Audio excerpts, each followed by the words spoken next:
5, say you're assigned squawk. 6125. Ivan 5, roger, reset transponding squawk 6125 for radar identification. 5 radar contact 12 miles northwest of Beatty, EF.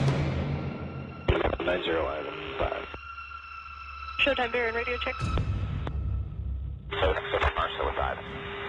Ivan 5, Gulf 17 is bearing 30545 miles. Radar contact. Ivan 5, roger. That's a close call sign. Next flight 110. Big 1, no, correct, roger. Gulf 17, make 1 flight of 4A is 55 miles south of your position, New Martha.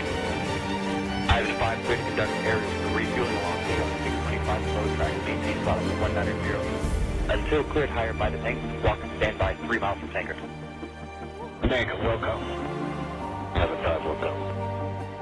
Meg 1, traffic 11 o'clock, 5 miles northwest bound for flight of 2 F-16s, level at level 190, direct to tanker. 1 tanker bearing 285 or 53 miles, and the squawk is 6117. Contact. Meg 1, roger. Meg boom. 5. 291. 1 to airspeed. Meg 1, maintain 300 knots. Meg. Ivan 5, check. 6. 17 Ivan 5 or 6 will be checking in at 190. This is your call. Contact 0 10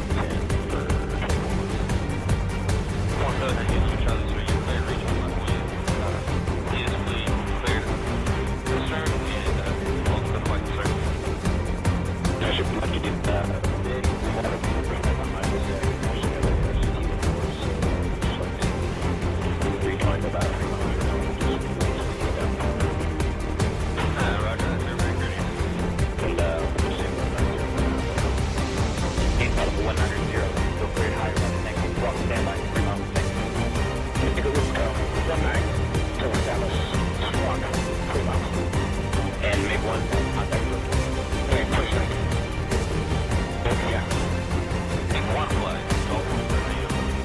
Just remain clear. Currently optional 25 miles. And radar contacts 5 times. Gulf 17 officer. Ivan 4 straight trail 3 miles and let you go direct to the book. Nick, come this up would be great. 300. Gulf 17. Ivan South. Ivan officer is 190. Take a stack of Ivan South. 7 flight reserve 0 Flight you can go to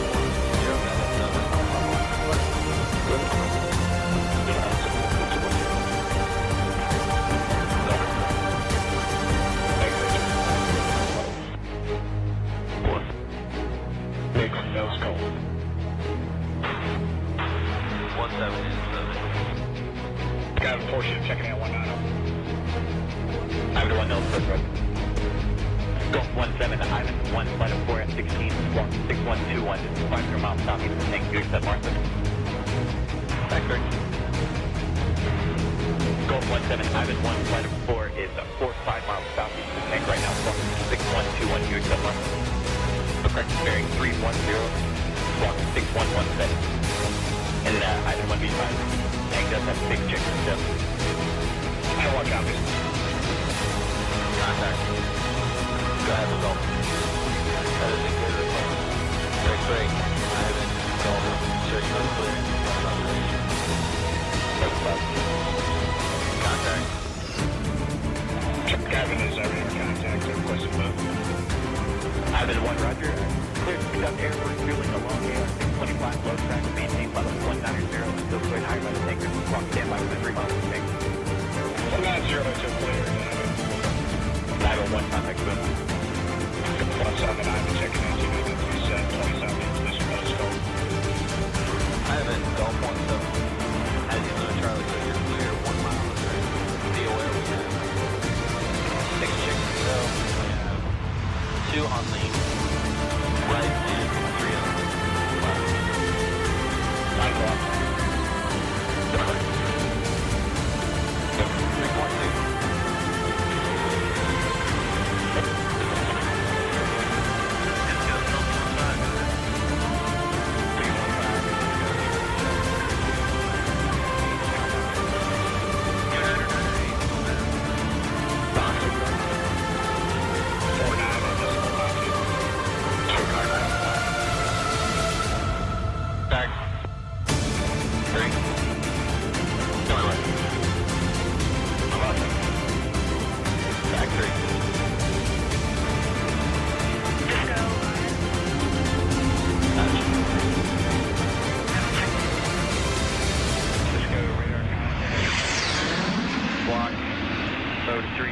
5416, how copy?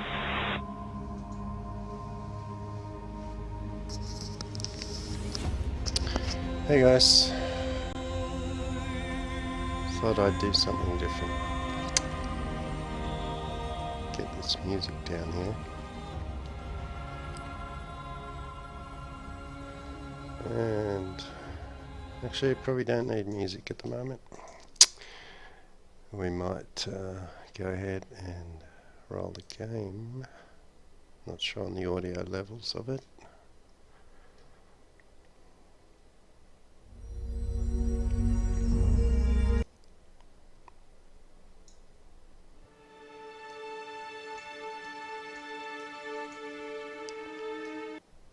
That's interesting if I click it. What? Okay, if I click on the other screen it closes the game. That's really good. Didn't do that before. Let's try again.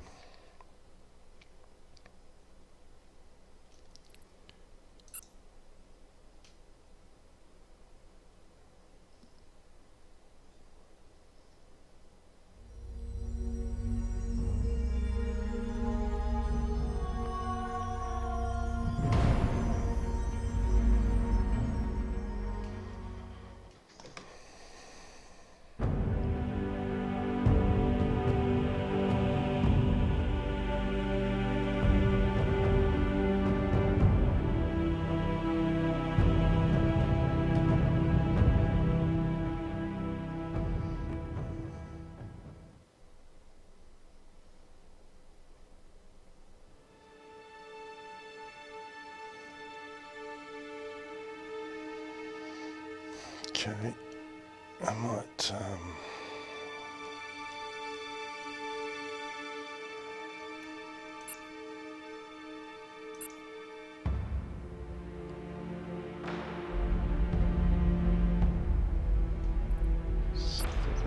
this music down a bit.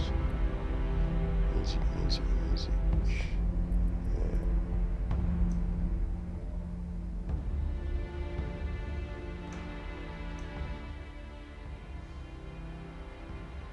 That might be a bit better, huh?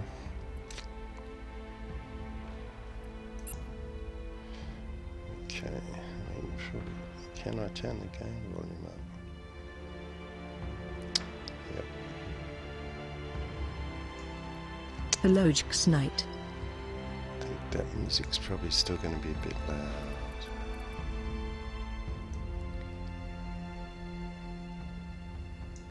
Try that. Okay, training. Oops, I guess we do them all. What have they got? Flight display systems and docking, consoles and mining, space combat weapon systems, additional training information. Close the game. Yeah, let's have a look. Holy shit.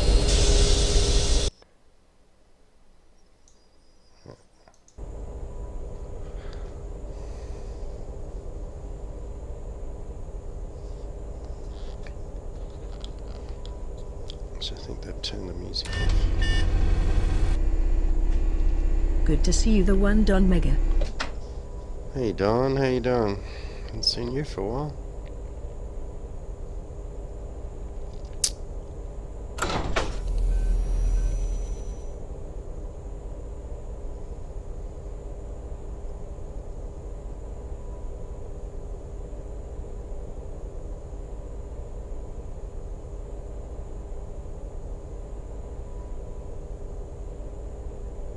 Welcome to Basic Flight, Systems, and Combat Training.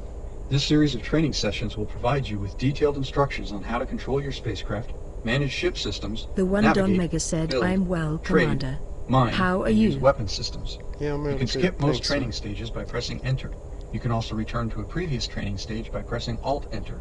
Some stages may require an action on your part before continuing. For this first session, we'll cover flight basics. The default flight control will be set to the mouse if no joystick or gamepad is detected. You can change the control setup as desired in the options menu. For mouse flight control, you can select either a point mode or a direction mode. The point mode will let you control your ship using a visual marker on the screen. The direction mode will let you control your ship based on how much you move the mouse. Right. Oh damn, that's hot. We'll start with velocity control. If you're using the mouse for flight control, you can use the wheel to adjust the velocity setting, or the default 1 to 0 keys to set it by percentage. The default plus and minus, or W and S keys, can also be used to trim the velocity setting. You'll notice the SET indicator will reflect whatever level of velocity you select, while the FVL indicator will display your ship's actual forward velocity level. Increase the forward velocity setting to maximum now, and observe how the ship's computer will apply forward thrust until the FVL value matches the selected SET value. Good. Now reduce your forward velocity setting to 0. If you're using either the mouse or keyboard flight control mode, you can hit the backspace key to immediately set velocity to 0. In addition to setting a desired velocity level in the positive range, the flight control system also includes the ability to select a negative velocity level. The plus indicator on the ship's status display will change to the letter R to indicate that the full range of velocity control has been enabled. Activate the full positive and negative range of available velocity control now by pressing the default right shift key. With the full range mode enabled, the middle SET level will be 0 velocity, while lower levels will be negative and higher levels will be positive. The trim controls will let you select SET levels in either the positive or negative range. You can disable the full range velocity control mode now if you want to by pressing the right shift key a second time. In addition to your main engines, your ship also has a series of thrusters at various points on the hull. These thrusters are automatically controlled by your onboard computer to help keep your ship moving in the direction it is facing, but you also manually control the thrusters to rotate your ship and perform maneuvers. Use the current flight control device to yaw left and right now.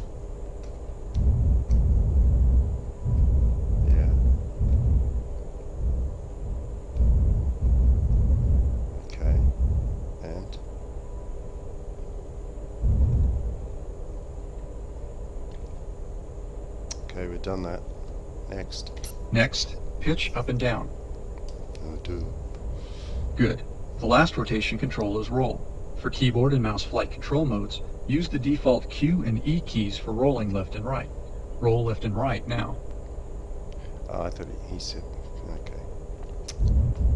In addition to rotation and velocity control, you can also move your ship directly left, right, up, or down by activating the horizontal or vertical movement thrusters.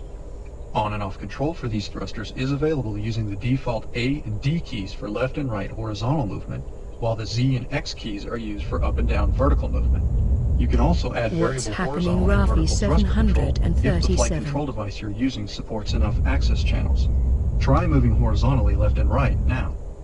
The longer you activate a thruster, the faster you will fly in the opposite direction. When you disengage a thruster, your ship's computer will automatically apply counter thrusters to realign its course with the direction the nose of your ship is facing. Now try moving up and down using the vertical thruster controls. Again, the default key controls for up and down vertical thrusters are Z and X. Well done. Flying in space involves mastering the effects of inertia. The Inertial Dampening System, or IDS, will help keep flight control simple by constantly using your thrusters automatically to keep your ship moving in the direction it's facing. The more momentum your ship has in a particular direction, the longer it will take for the IDS to alter your ship's movement toward a new heading. When you want to bypass the system and allow your ship to continue moving in a certain direction, press the IDS on-off key, default spacebar. The inertial label will be visible on your ship's status display when the IDS is off. Practice by building up speed in the direction you're facing, then turn off the IDS and rotate around a bit to see how inertia will let you continue moving in the original direction.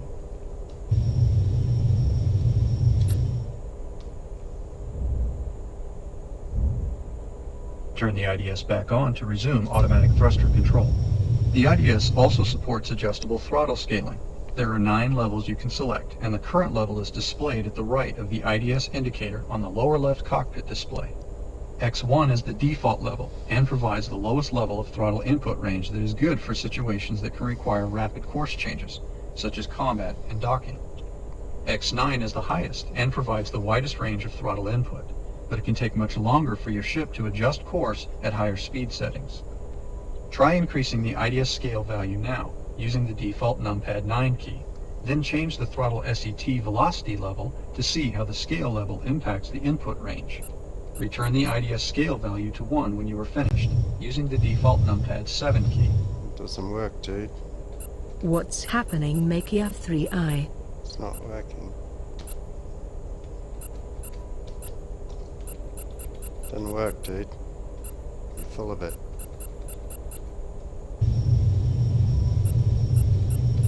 I'm pushing numpad 9 and numpad 7.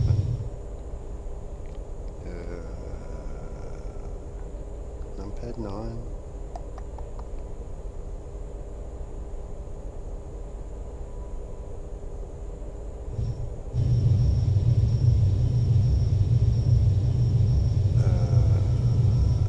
Numpad 7. Nix. It's not working, it's broken. Okay, whatever. Your ship is also equipped with an afterburner, which provides a high level of thrust from the main engines. Use it sparingly, as it consumes a much greater amount of fuel, but it can be very useful in combat when you need to escape or change direction quickly. To engage the afterburner, press and hold the default tab key. Practice using the afterburner now by accelerating to twice your ship's maximum cruise speed, then release the key to disable the afterburner.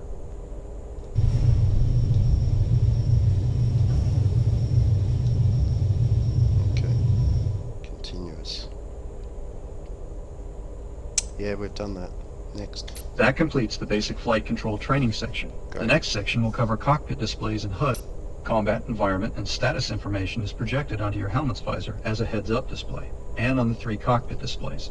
In its default full mode, referred to as Mode 2, the HUD includes readouts for gravity, altitude, weapon energy, hull damage, and speed around the gun sight in the middle. HUD Mode 2 also includes motion ladders to help provide a sense of relative movement, along with a pitch ladder to indicate the orientation of your ship.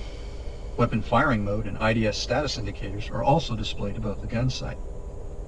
The HUD can be turned off entirely, or use a reduced display mode, referred to as Mode 1, that removes the indicators around the gun sight, as well as the motion ladders and pitch ladder. Try cycling through the HUD modes now, using the default H key. Return to Harlow HUD Mode 2 when finished. JP72, welcome Makia 3i. In Mode 2, velocity information is displayed at 5 locations around the rim of the gun sight, in the middle of the heads-up display. At the lower right of the gun sight are the FVL and SET velocity indicators. As explained in the basic flight control section, FVL indicates the forward velocity level of your ship, while SET indicates the set level of forward velocity you've selected for your ship to fly at. Directly above the FVL and SET indicators, in the middle right of the gun sight, is the HVL indicator, which stands for horizontal velocity level. It provides the speed your ship is traveling at horizontally, relative to its current orientation. Likewise, the VVL indicator on the opposite side of the gun sight provides the vertical speed your ship is traveling at. At the bottom of the gun sight is the AVL indicator, which stands for absolute velocity level. This velocity indicator will provide the total speed your ship is traveling at, regardless of direction. In the upper left corner, GVL stands for gravity velocity level. It indicates the combined effect gravity is having on your spacecraft by providing the level of velocity your ship is being pulled at by the nearest gravitational force. It is not a force factor gauge, but instead displays the overall velocity offset level gravity is imparting on your ship. The closer you are to an object applying gravity to your ship, and/or the more powerful the gravitational pull, the higher this velocity indicator will read. The IDS will attempt to stabilize any velocity factors relative to the direction your ship is traveling, while also accounting for any gravity offset. This allows your ship to maintain a consistent velocity relative to an object's pull on it. If you turn off the IDS, the computer will stop compensating, and gravity will be allowed to accelerate your ship unrestricted in the direction it is being pulled. It's important to learn to watch these velocity indicators, as they will help you keep track of what direction your ship is traveling at, as well as how fast. Such information is critical when performing maneuvers for combat, navigating obstacles in space, and while performing docking maneuvers. The upper right corner of the gun sight indicates the current altitude of your ship, relative to the nearest planet or moon. The indicator won't activate until you are fairly close to such an object. The lower left corner of the gun sight provides indicators for weapon energy status and hull damage level in percentages. At the top of the gun sight are indicators for the weapon firing mode, IDS status, MDTS, and heat signature, which will be reviewed later in the Combat Weapons System section. There is one quick detail to point out in this section for the IDS mode indicator here. It will display IDS when the system is on, or INERT when the system is off, and your ship is drifting in inertial mode. The pitch ladder is displayed on each side of the gun sight and indicates the nose angle of your ship relative to the galactic ecliptic constant. Knowing the angle of your ship's nose can be useful when navigating to or from an object in space that is above or below your position. The HUD also provides a flight path marker, or FPM, that indicates the actual flight path of your ship relative to the direction its nose is facing. The FPM will not be aligned with the center of the gun sight when your ship's course is offset from the direction it's facing due to gravity or drifting. This can be a useful gauge to watch when trying to align your ship's course down a particular pathway for docking or when navigating obstacles. The FPM is available in both HUD Mode 1 and 2.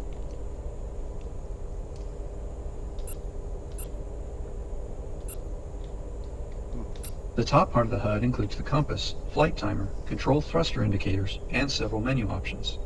The compass indicates the heading of your ship relative to the galactic ecliptic constant, the same way the pitch ladder is calibrated. The compass is useful when determining a course to an object in space as well as when docking. Space station hangars are always aligned with the galactic ecliptic for easier docking navigation. The control and thruster indicators display your ship's flight controller input status and thruster activity. Each indicator panel has a series of bars to display the level of input for control or the level of output for thrusters. They also provide a top view profile and a side view profile for visual reference. The top view is displayed in white, while the side view is displayed in blue. The top view indicates yaw and forward reverse levels, while the side view indicates pitch and vertical levels. It may take some time to familiarize yourself with these indicators, but they can be useful in providing a quick overview of what your ship is reacting to and how. Menu options are on each side of the control and thruster indicators. To select a menu option, simply use the mouse pointer and click on the desired button. If you're using the mouse for flight control, you can hold down the Alt key to suspend flight control, so you can move the pointer to select one of the menu options. You can also optionally press both Alt keys to toggle locking the flight control mode on or off. On the far left of the menu panel is the target menu. Go ahead and open the target menu now. The target menu lets you select a target or change the 3D radar's targeting modes. These options are also available with key or button controls, but this menu is available for a mouse click option as well. The top 4 options let you select a ship target. The bottom 3 are for radar options. Radar hostiles will toggle the hostile only mode for the radar. Radar range will toggle through the available range settings. Radar mode will toggle between the 3D and 2D display modes. Click on the target menu button again to close the menu when you are finished viewing it.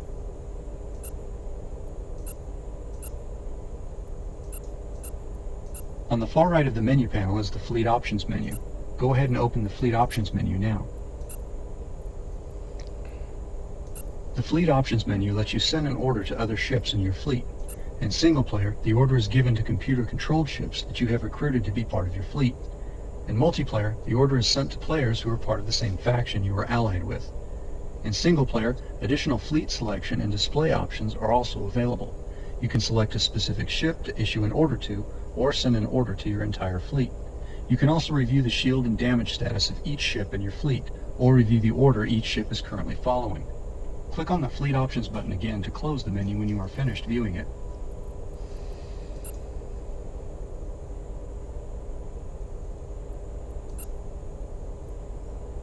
Other options along the top of the HUD give you access to the consoles, autopilot, and formation options.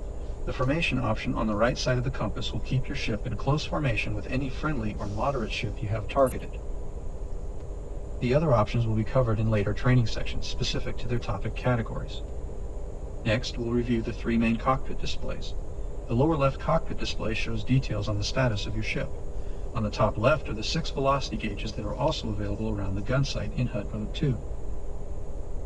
The gun sight readouts are useful for combat situations, when you don't want to have to look away from the action for very long. When using HUD Mode 1 though, these readouts are still available in this status display. Below the velocity indicators on the left side of the status display are readouts for altitude, IDS mode, fuel, countermeasures, CM, and damage levels for navigation, weapon, and engine subsystems. At the top right of the status display is the current energy setting indicator. Your ship divides available energy between your weapon system and shield system. The current energy setting is shown next to the letters PWR. The setting will range from a value of -5 to +5. The Combat Weapons System section will cover how to use this option later. The WPN indicator displays the current energy charge status of your primary weapon system. The HUL indicator displays the current damage status of your ship's hull. The secondary list displays any secondary weapons or items you have installed, and the weapon or item that is currently armed and ready is at the top of the list in the number 1 slot. The shield display provides the status of your ship's shield arrays. Directly below the shield display is the current weapon firing mode indicator. The middle cockpit displays your 3D radar. It provides direction and range information on certain objects in space. Green dots indicate friendly ships, yellow dots indicate moderate ships, and red dots indicate hostile ships. When red dots appear on the radar, a warning sound will help bring the threat to your attention. Blue dots indicate stations. Red dots with small brackets indicate inbound missiles. White dots indicate cargo, and purple dots indicate unknown or miscellaneous objects. The radar offers 2 primary display modes, 3D and 2D. When in 3D mode, the letters DIR will appear in the mode indicator at the lower right of the radar display. When in 2D mode, the letters DIS will appear in the mode indicator. The 3D mode is primarily for direction information, while the 2D mode is primarily for distance information. You can toggle between the modes using the default numpad plus key. Observe both modes now by switching between each of them, then return to the default 3D DIR mode. The 3D mode displays radar contacts from behind and above your ship's position, using a spherical layout to provide directional reference information. How are you, The dots Xavier? include an attached line that points away from the center of the radar sphere in 3D mode, which helps you determine if an object is behind or ahead of you. The blue highlight brackets in the middle at the front of the 3D radar spherical frame indicate the forward direction of your ship, so you can fly toward an object by bringing its corresponding dot into these brackets. An object's range is displayed by the number of lines surrounding its dot. No lines indicate a distant object. One set of lines indicate a medium-range object, while 2 sets of lines indicate a close-range object.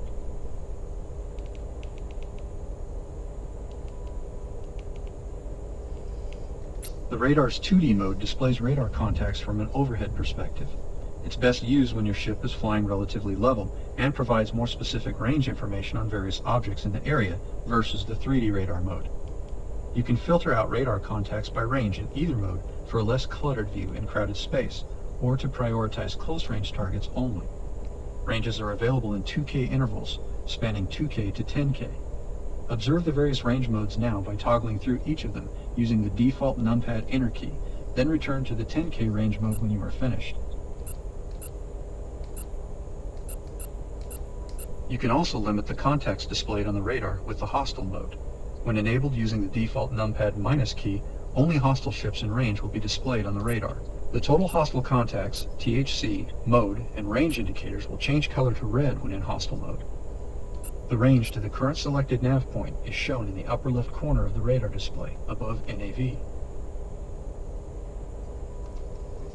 The display at the lower right of the cockpit shows details about the ship you are currently targeting. It can also display a list of ships in range, or be turned off entirely to avoid accidentally targeting a friendly ship in the area. To toggle the different display modes, press the default G key now. When finished, return the display to the target detail mode. When you have a ship targeted, its class, ID, faction affiliation, threat level, THR, forward speed, FBL, range, RNG, shield levels, direction, and hull damage will be shown on the display. If you've installed a cargo scanning device on your ship, you'll also see what's in the targeted ship's cargo bay once you're in range. That concludes this training section on the cockpit displays and HUD. This section will cover the basics of space station docking. Space stations align their entrances, also referred to as gates, in a fixed pattern aligned with the galactic ecliptic. So to approach a hangar entrance, you want to line up with one of the docking angles and keep pitch at 0. Hangar entrance 1 uses heading 180.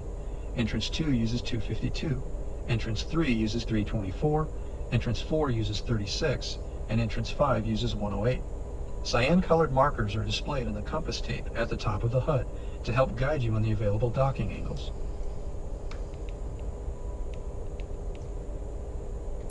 Docking is largely self-regulated, and other pilots will generally announce their arrivals and departures. The station's dockmaster will also often inform you if the hangar entrance you are currently closest to is clear or has traffic. Once you are in range of the hangar, docking lights and an ILS guide will appear. The ILS guide will be red when your approach angle is not lined up with one of the entrances, and will be green when your approach angle is correct. When docking, pick one of the entrances and fly into it using the flashing docking lights as a virtual runway guide into the hangar entrance. Generally, stations are built away from obstacles and environmental factors, but on occasion, you may need to account for any conditions such as gravity or objects obscuring a docking path. You will now be placed at a location near the local station to practice docking. Go ahead and practice docking with this station. Again, select an entrance and approach from a distance, then line up with it using the compass and pitch ladder as needed. Watch for other ships and keep your speed around 1,000 or less to keep course corrections manageable. Once you've entered an entrance, fly toward the center of the hangar that is indicated by the docking area label. Once you are close enough, the station's tractor beam will lock your ship in place and automatically open the inventory console. You'll pass through the low-powered shield band when you enter or exit a station. While not a weapon shield, it does protect the sensitive internal structure of the station from micrometeors, scan ships as they pass through, and can be used as a visual marker for the middle region of the hangar.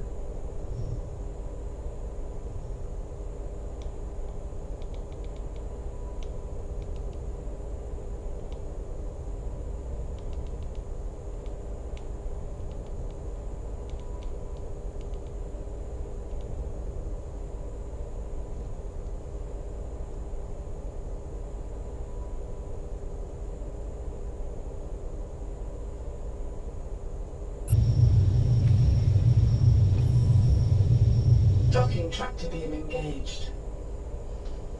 Once docked, reduce set velocity to 0, or turn off the IDS to avoid wasting fuel. Otherwise, your engines will fight against the pull of the tractor beam and unnecessarily burn fuel. Also, make sure to avoid accidentally firing weapons. At this point, you can begin trade activities, search for available contracts, repair or refuel your ship, look for crew members, rearrange ship loadouts, or enter the station for shelter and more options. To depart, simply close the inventory console, default F3 key, and fly out through one of the available gates. Go ahead and depart the station now. Okay. I don't know what happened to that menu. Where'd it go? How do you bring it out? Okay, I don't know.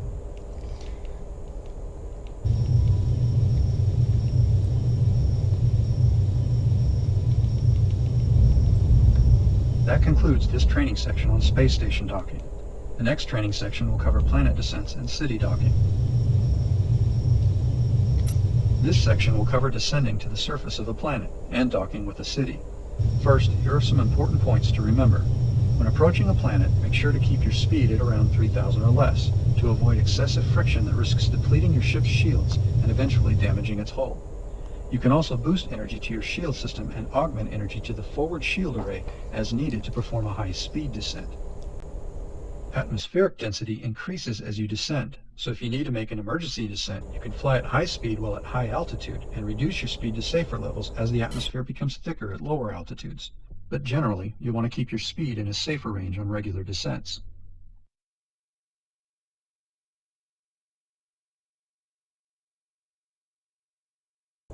The flight characteristics of your spacecraft will change dramatically as you enter a planet's atmosphere. As you descend from the vacuum of space into an atmosphere, your ship's wings will become a factor in the physics of flight. They will generate some lift, which will help keep your spacecraft in the air as long as it flies forward at a high enough velocity. Fly too slowly, and your ship will generally stall and fall nose down toward the terrain. Modern spacecraft do not perform in atmospheric flight as traditional aircraft did in the past. They do not use ailerons, elevators, rudders, or flaps. Instead, they rely exclusively on their thruster systems to perform roll, pitch, and yaw access maneuvers. While their thruster systems are very powerful, a spacecraft still needs to fly forward in an atmosphere in order to generate enough lift and perform maneuvers. so always remember to keep your ship's velocity at a minimum of around 250 to achieve this objective. When a spacecraft is confined to the physical restrictions of an atmosphere, the attributes of its mass, aerodynamic shape, and engine performance can be pronounced. Heavier ships can be significantly more difficult to maneuver and be slower than their lighter weight counterparts. So it's important to consider these factors when designing a ship for the role you want to play. Your ship will now be placed near the local planet and at an angle approaching the main trade city on the surface. Descend into the atmosphere and dock at the city's docking port. City docking ports are usually placed near the middle of building structures.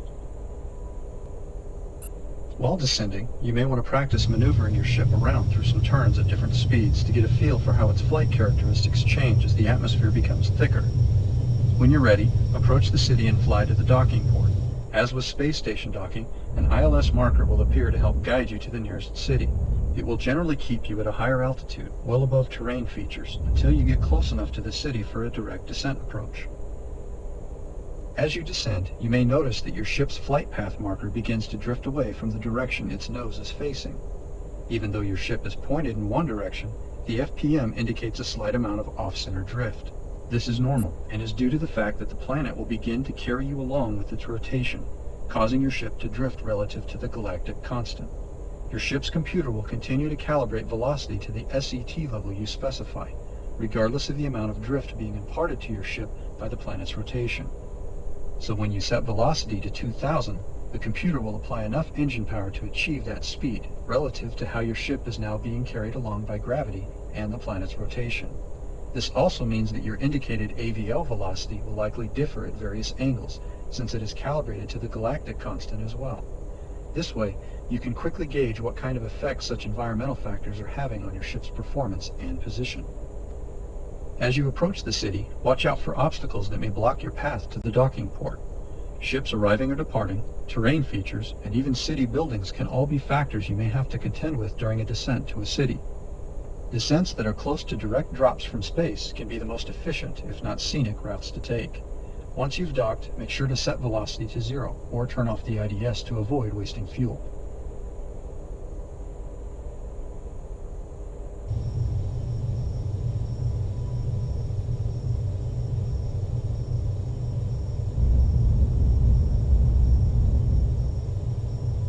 Timido said, "Hey Rep." Hey Tim, how you doing? Timido said, "You dipped your toe in when?" I said this stream is available both here and on Rep's YouTube gaming channel. Twitch viewers, for that link, just type !YouTube. If you are watching on YouTube gaming, you can go to twitch.tv/replicator_. What's happening, Timido? Salutations, Madgilla 3000. Oops.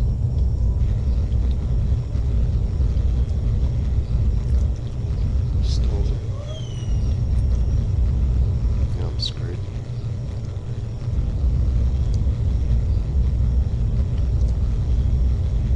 I'm stuck. Can't go backwards or forwards.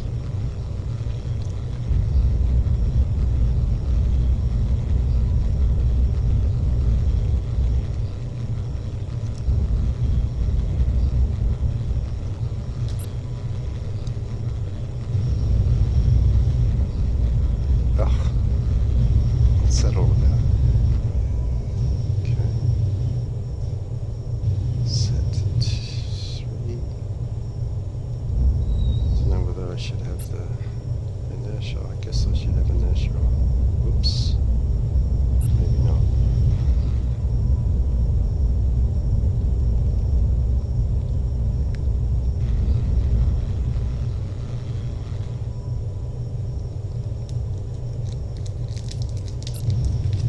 Oh, what? Where'd that come from?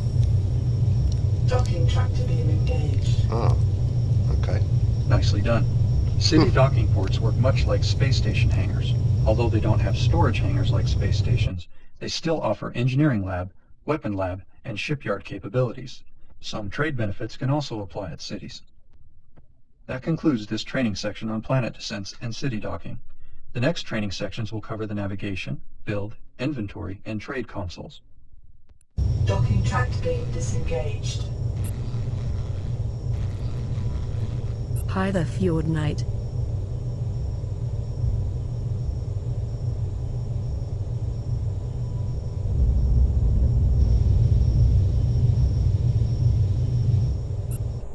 This section will review the available consoles. To open the navigation console, click on the nav icon at the top of the heads-up display, or press the default F1 key. Again, if you are using the mouse for flight control, you can temporarily suspend flight control to click on HUD menu options by holding the Alt key down. Open the navigation console now.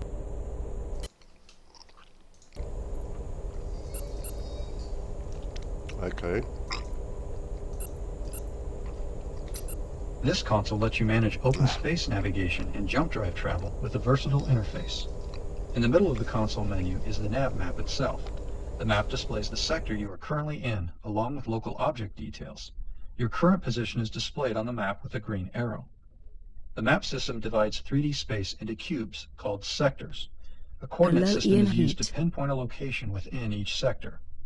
In sector coordinates range from -100,000 to +100,000 from one side of the sector to the other on the X, Y, and Z axis. In the default top view map mode, the X coordinate direction runs left to right on the map, and Z runs up and down. The central point on the map represents the center of the sector, which is located at X0 and Z0.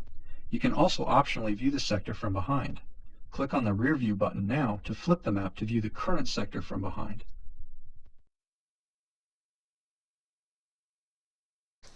Yeah, I missed all that. What was it?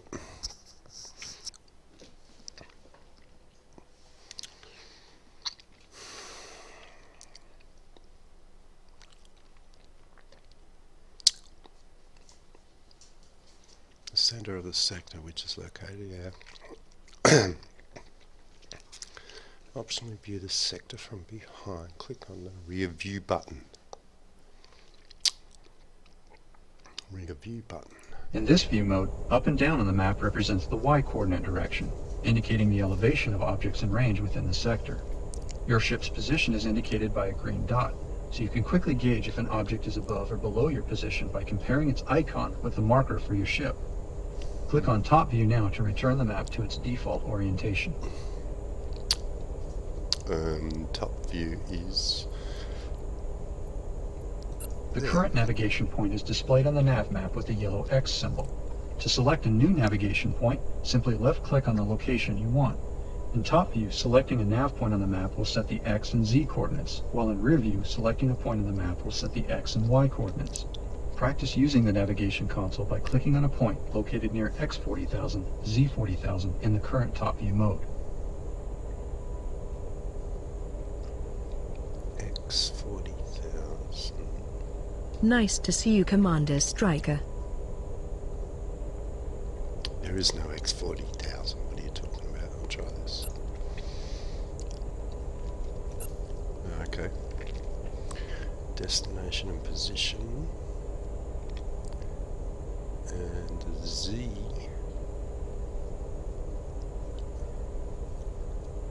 In top view, selection nav point Z next C. Oh, okay, I see what they're doing. Let's go there. When you left-click on the nav map in top view mode to set the X and Z coordinates, you can later adjust the Y coordinate or elevation by either using the rear view map mode or by clicking on the Y coordinate value located under the destination position heading and manually typing in a value. Using either option, set the Y coordinate value to 40,000 now.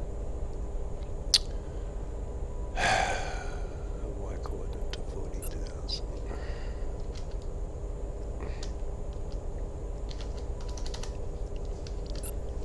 The distance to the selected nav point is displayed at the bottom of the destination position section of the console. To the left of the distance are the range specifications of your ship's installed jump drive. The navigation system is linked to your ship's jump drive, so any navigation point you select can quickly be reached if it's in range. You can activate the jump drive to reach the nav point with either the default F8 key or by clicking on the launch button in the navigation console. If your jump drive can reach a distant point you select in a different sector, you'll be able to quickly jump there. If the distance is beyond what your jump drive can travel to in one jump, the autopilot can engage the jump drive repeatedly until you reach the destination. You can upgrade your fulcrum drive to travel to sectors that are farther away in fewer jumps. Sectors themselves have their own dedicated coordinate system. Coordinates for sectors are designated with the SX, SY, and SZ letters. You can see the values for the sector you are currently in under the current position heading at the upper left side of the navigation console. Likewise, sector coordinates for the selected nav point are also displayed under the destination position heading on the upper right side of the navigation console. Sector borders are displayed on the nav map with white frames, and you can travel to a different sector the same way you can jump to a new location within a sector. To do this, you need to zoom out to view the sectors in the area using either the zoom out button on the right side of the console or by scrolling the mouse wheel down. The navigation system will always auto-center the nav map for you when you zoom out. Zoom out on the nav map now so that more local sectors are displayed. Notice that as you zoom out, more sectors come into view, as well as other objects in those sectors. Pity I can't You can read quickly them. zoom in on one of the nearby sectors by right mouse clicking inside its sector box. You can also scroll and zoom in on a nearby sector by simply holding the mouse pointer over the sector box and scrolling the mouse wheel up.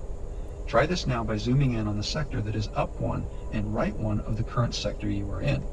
The coordinates for the sector to zoom in on are SX 3501, SY 0, and SZ negative 1799. To help guide you, the local in-sector coordinates and sector coordinates for the location you are pointing to on the map are displayed on the lower left side of the navigation console. If you zoom in on the wrong sector, just zoom out and try again. So I'm here. Am I not? I don't get this. Left click. Right click to zoom and center on system. Yeah. This mouse is doing weird shit. Zoom out.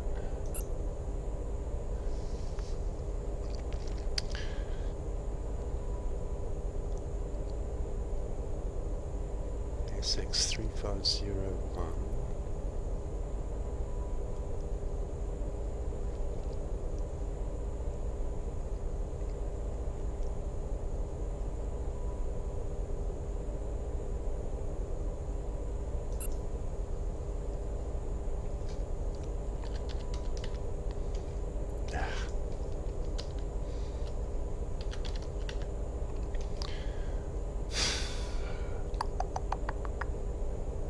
So SY 0,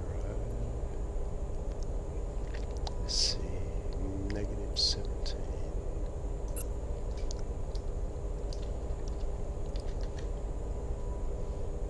1799. Good. You can also scroll from sector to sector by clicking on the up, down, left, or right buttons at the edges of the nav map. These directional buttons also work at any zoom level. Use any of the available nav map movement control options to return to sector SX 3500, SY 0, and SZ negative 1800. Can't I just click on it?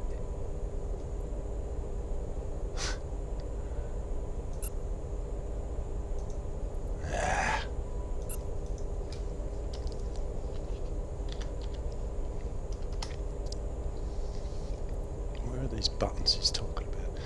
Scroll from sector to sector by clicking on the up, down, left, arrow, right buttons at the edges of the nav map.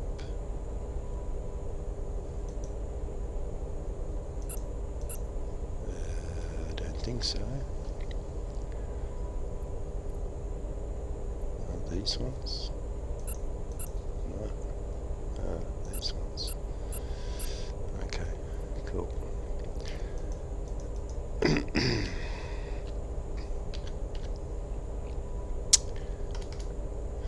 Tab key? Yes. Kinda.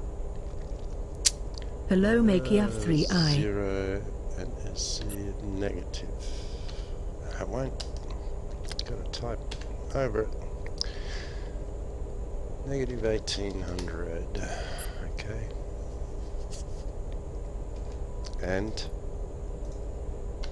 In addition to zooming in on a sector with the right-click option, you can also plot a nav point directly to an object by right-clicking on its map icon. Test the right-click object selection option now by right-clicking on the asteroid field icon in sector SX3500, SY0, and SZ-1800.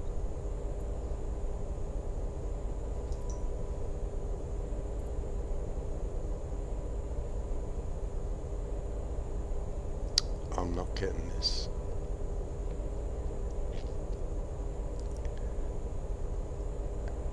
SX350. Yeah, that's where I am.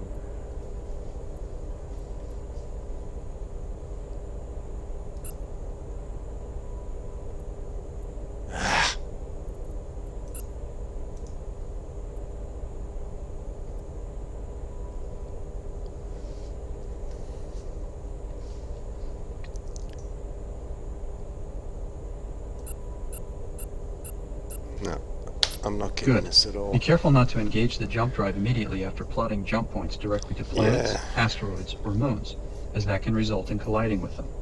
If you need to jump close to one of those objects, plot the jump point to it by right-clicking on its icon, then move the jump point to one side or the other by left-clicking on an alternate location near it.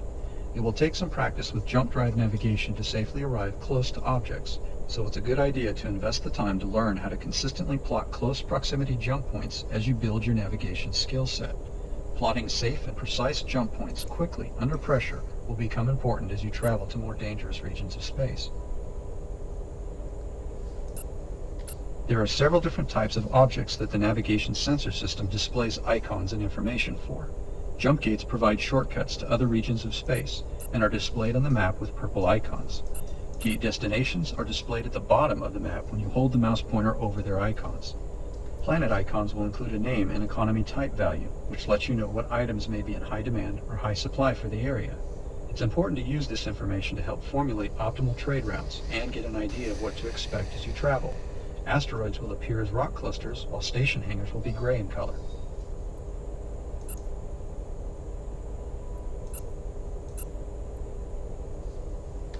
On the left side of the console menu under the Waypoints heading is the Autopilot option.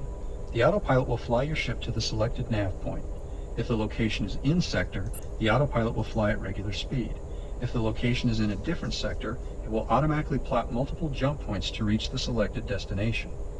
Below the Autopilot button is the Ping option, which marks your current position on the nav map with a green box. In multiplayer, clicking on Ping will allow other players to see the marker on their nav map as well, if they are in the same sector. You can also broadcast your position to players in other sectors with a text message using the Transpose button on the lower right corner of the navigation console.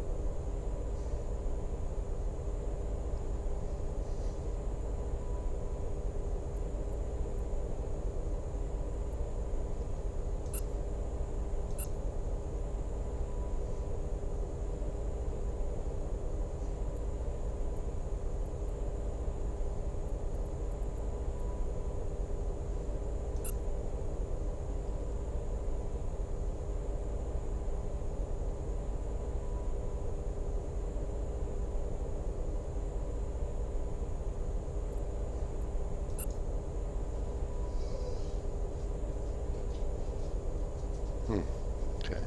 Below the Ping button is the Map Log button. Directly below the Map Log button is the Add to Log button, which will store the currently selected nav point in the map log. Click on the Map Log button to What's display the log happening, now. N7 Enzo? You can save important locations in your map log and enter a description for each log entry to help you remember the locations you save. The sector coordinates as well as the local coordinates are stored for future reference. If the stored location is within nav range, its location will appear on the nav map with blue brackets along with its N7 corresponding number. Enzo said hello, how Simply are you left-click today? on a listed location in this menu to plot a nav point to the location it contains. You can also optionally right-click on a location to remove it from the map log. Hey, Enzo. Click on the nav map button to return to the map mode now. Below the Add to Log option is the Set Lock button, which will set the nav point to your current location. With this option, you can quickly lock in coordinates for the location you are at, so you can store them in the map log. These log options are useful tools to help you keep track of important locations, such as hidden objects, trade hotspots, or to simply store notes linked to coordinates in the game. The Local Points menu on the left side of the console display also provides a way to select jump points to specific locations in the sector. If the location is a planet, the computer will plot a jump point in the direction of the planet, but far enough away to avoid colliding with it or burning up in the atmosphere upon arrival. For most other object types, the system will plot a jump point much closer. It is recommended that you use these menu options until you're able to manually plot safe jump points near objects in space. On the right side of the navigation console are the map control options. Zoom in and zoom out can be used as alternatives to the mouse wheel for increasing or decreasing the level of sector zoom. As mentioned earlier, the rear view button lets you view the nav map from behind, allowing you to gauge the elevation of objects in range. The slide mode option lets you pan the map around using the mouse pointer. Click on this option now to see how this works. It's not available. Timo, piss off.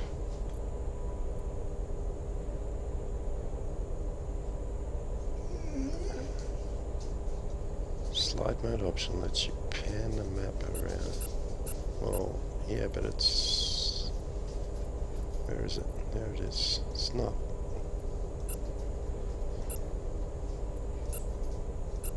It's not active. Oops. Now I've blown it. It's not activating. Why not? Mouse pointer click.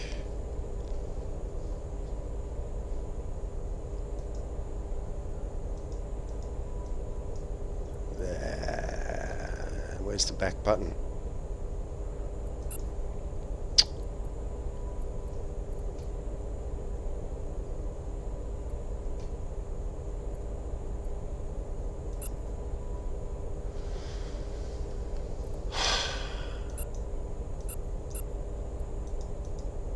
Yeah, okay.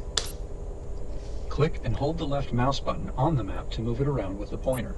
Notice that you can pan to other sectors in the area and view any detectable objects in those sectors. Click on the Select Mode button to return to the main map mode when you're finished testing the slide mode. Well, The 3D mode is also available, which will allow you to rotate the map and view details in a more three-dimensional way. This can be useful to gauge elevation and distance. Click on the 3D mode button now to enable this option. Like the slide mode option, you can also click and hold the left mouse button on the nav map to pan it around. This mode also supports mouse wheel zoom control, so you can view more sectors around the centered viewpoint. Click on the Select Mode button to return to the main map mode. If you need more precision for plotting navigation points, or want improved legibility for the various text modes and icon proximity, click on the Zoom Map button at the bottom of the Map Controls menu. This will double the map's size and remove various console graphics for a larger and more unobstructed view. Test this now by clicking on the Zoom Map button.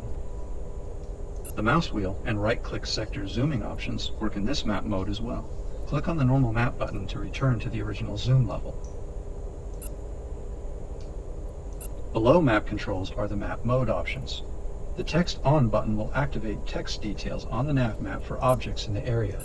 When several objects are close together on the nav map, it can be difficult to read some of the text, so you can use the button in the middle to sort text details by category. You can also optionally zoom the map for more spacing. At the bottom of the map mode options is the quadrant button. This option will activate the quadrant map mode, allowing you to view system information for the entire Evochron quadrant. Click on the quadrant button now to enable this mode. In this mode, you can see all of the primary charted systems in Evochron. You can hold the mouse pointer over a system to view details about its economic status and territory control status. If you left-click on the map, the selected sector coordinates will be logged into the destination position sector fields. You can also right-click on a displayed system to load nav map details remotely and switch to the local nav map mode. When the quadrant mode is enabled, two new buttons will appear under the options menu at the bottom. The territory button will let you view the current territory control conditions in a 500 by 500 sector grid pattern. The economy button will let you view the economic conditions in a 500 by 500 sector grid pattern. At the bottom right corner of the navigation console is the current territory control level for the region you are in.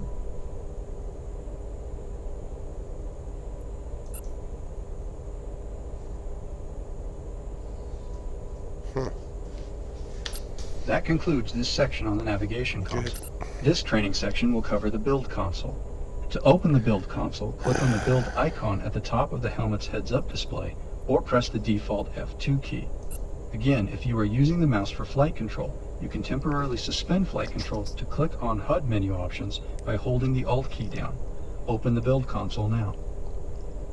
The build console lets you construct station modules, city modules, and deployable items. For station modules and city modules, a build constructor must be installed in an equipment slot on your ship. For deployable objects, a deploy constructor must be installed in an equipment slot. Station and city modules are considered long-term structures. When you build them, they remain in the game's universe. Deployable objects are considered short-term structures and are generally only built for temporary purposes. Each structure type requires a certain quantity of metal ore to be loaded in your ship's cargo bay before you can construct it. To view the build conditions for a module, simply hold the mouse pointer over its button in the console menu on the right side. The build location and required metal ore are displayed in green near the top of the console. A placement indicator will also be displayed out ahead of your ship, showing where the structure will be constructed. Observe the ore requirements and placement indicator now by highlighting a few of the options in the build modules list. If the module can be built at the current highlighted location, the placement indicator will appear either yellow or green. The indicator will also have the module's shape. If the highlighted location is not compatible for building, it will appear red. Green indicates an ideal build location. Most modules often perform best when built close together, so their indicators will generally display yellow in open space until they are near a connecting point with another module. You can still build these modules in open space, but may want to connect them together for optimal space management around shield and power modules, so you can fit more modules in range for a more efficient design.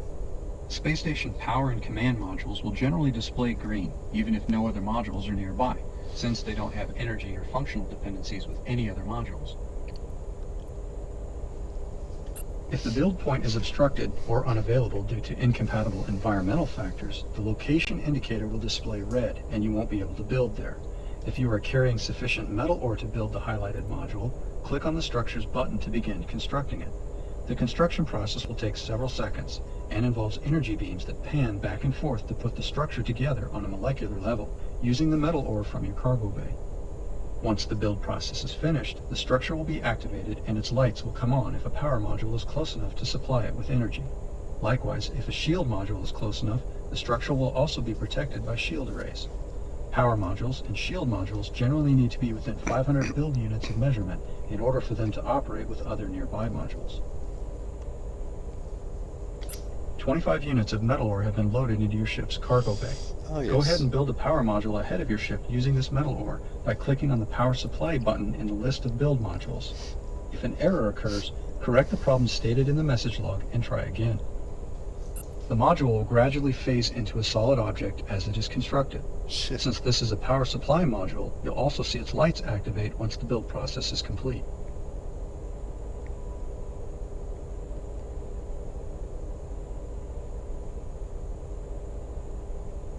That's pretty cool, huh?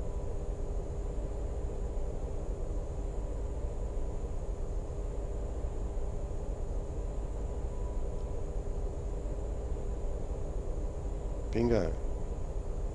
Just build a power supply. That's awesome. City building modules have many of the same design principles as space station modules.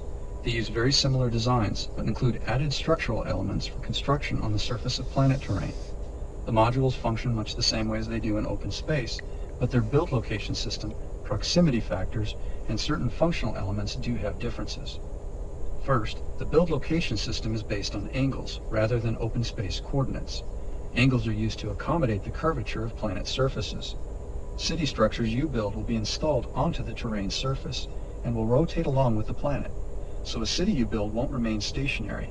It will become part of the planet's normal rotation and encounter its day-night cycles, as well as any varying weather conditions that may apply from time to time. They'll do it. What do they think? You build a city on a planet that stays in the one rotational point.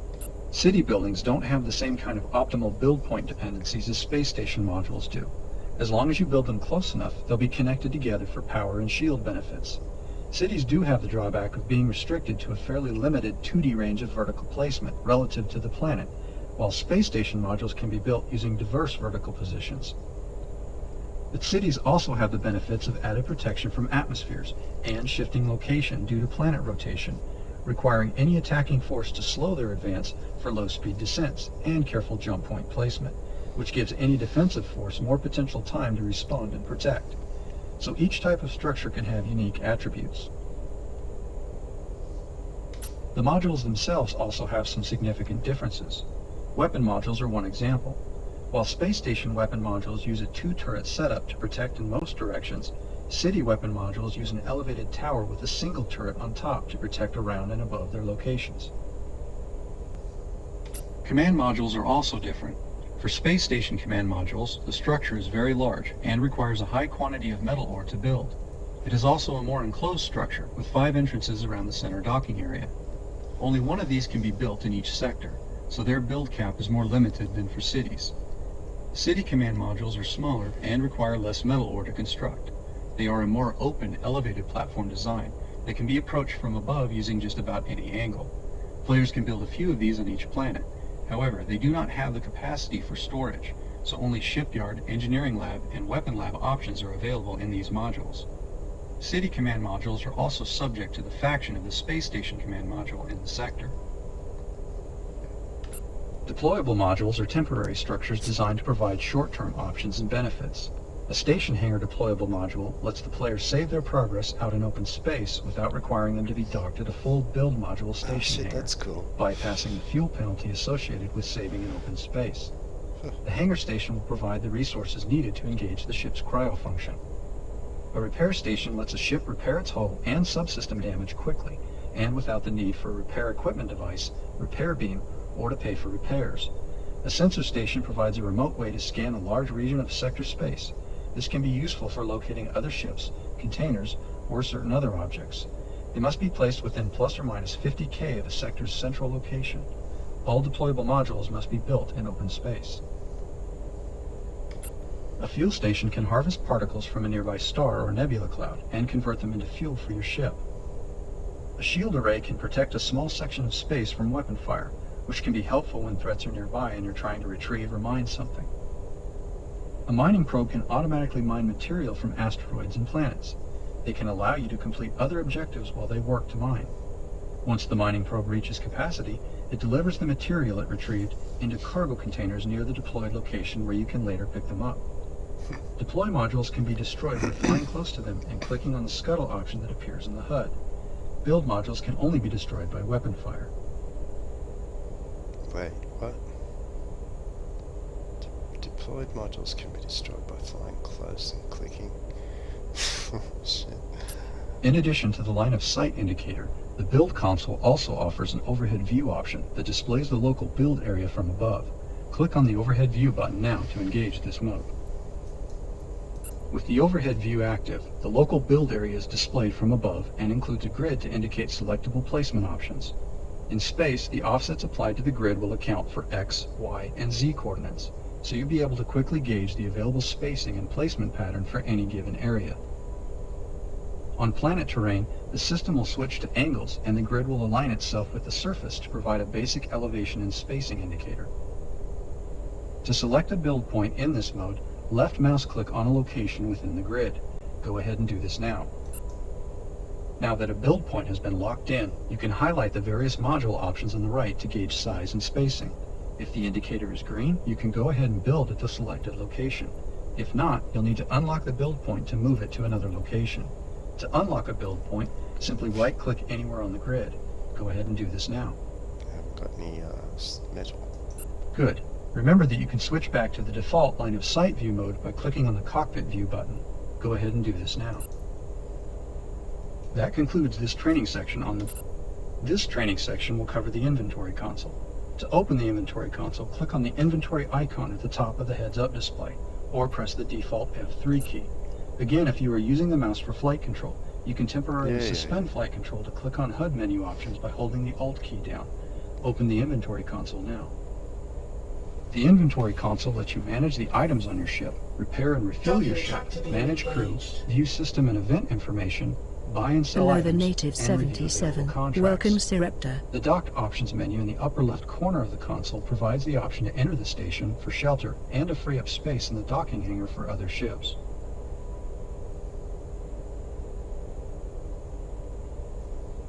Entering the station also gives you access to the engineering lab, weapon lab, shipyard, and storage hangar.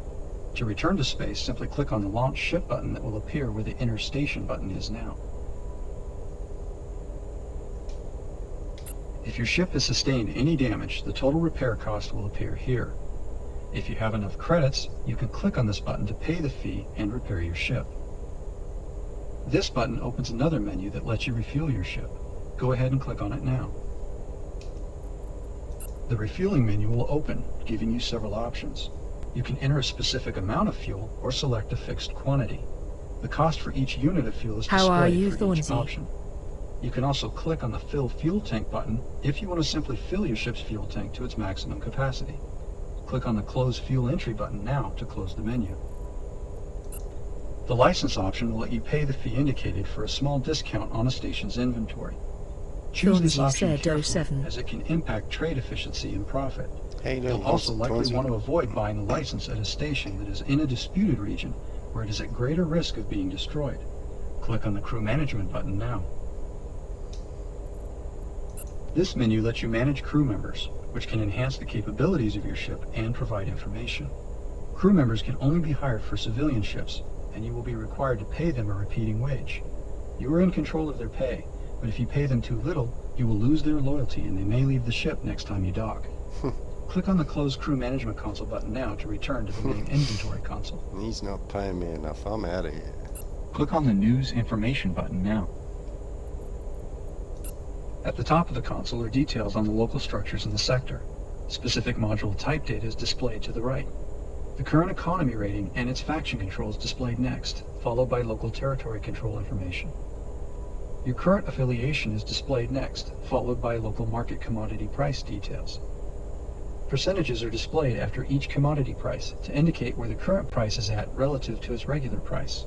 High supply can result in a reduced price below 100%, while high demand can result in a higher price above 100%. The lower right side of the console shows your current statistics. The Quest menu button lets you select and activate single-player quests, while the View Hangar Details button displays the items and locations of anything you've stored in station hangars. Click on the System Information button now. This option displays statistics and economy class information about the system you are currently in. The bottom part of the console provides information about the nearest planet, including sector location, terrain type, water content, cloud cover, atmosphere type, and other details.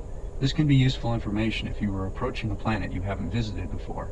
The Regional News option will provide information on changes in commodity pricing and other events throughout the Evochron Quadrant, which can help guide you in making decisions on trade, finding equipment, and combat. Click on the Close News Information button to return to the main inventory console. Now click on the Flight Event Log button. This menu provides information on events that are recorded as you complete various tasks and objectives. Events are categorized so you can sort through them by type. They are stored chronologically and also include the sector location. You can optionally click on an entry to transfer it to the message log. Click on the Close Flight Event Log button now to return to the main inventory console. When you are docked at a station, you can buy and sell items by simply clicking on them. Equipment items are displayed in yellow, commodities are displayed in purple, and weapons are displayed in green. When the Items for Sale option is highlighted, you will see a list of the available items this station has to offer. Use the scroll bar on the left side of the list to pan through the complete list of available items. You can also use the mouse wheel to scroll through the items when the mouse pointer is over the list. When you hold the mouse pointer over an item in the list, a description of it will appear at the top of the console.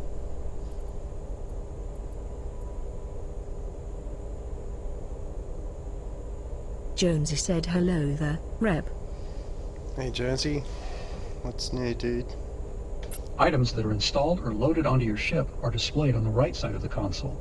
The amount of fuel and credits you have are displayed at the top, followed by installed equipment, contents of the cargo bay, and weapons. Installed and loaded items use the same color coding as the Items for Sale list, so you can quickly gauge which ones are compatible with the different installation options of your ship.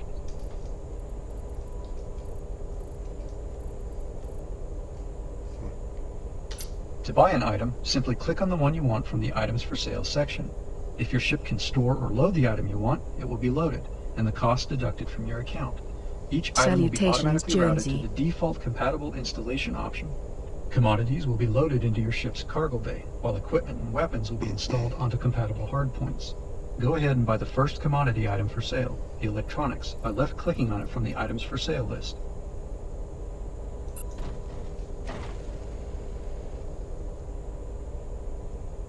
Notice that your cargo bay now has the item listed, and the amount has been deducted from your account. Right-clicking on an item provides alternate functions for buying, selling, and installation. To load weapons and equipment into your cargo bay instead of installing them on your ship, right-mouse click on the items you want instead of left-clicking on them. This way, you can use your cargo bay as a storage point for items other than commodities. You can later install desired items in your cargo bay onto your ship by right-clicking on them from your cargo bay list. However, you must be docked at a station, city, or carrier to install items from your cargo bay onto your ship. Likewise, you can transfer installed items on your ship to your cargo bay by right-clicking on them instead of left-clicking on them. To sell and unload an item, simply click on it from one of the sections on the right side of the console showing the loaded items on your ship. The selling value will be added to your account. If you only want to buy or sell one unit of a commodity at a time, simply right-click on the listed commodity. Try this now by right-clicking on the electronics you purchased earlier that are now listed in the cargo bay section of the console. By default, the game will prompt you to double-click for confirmation when selling items.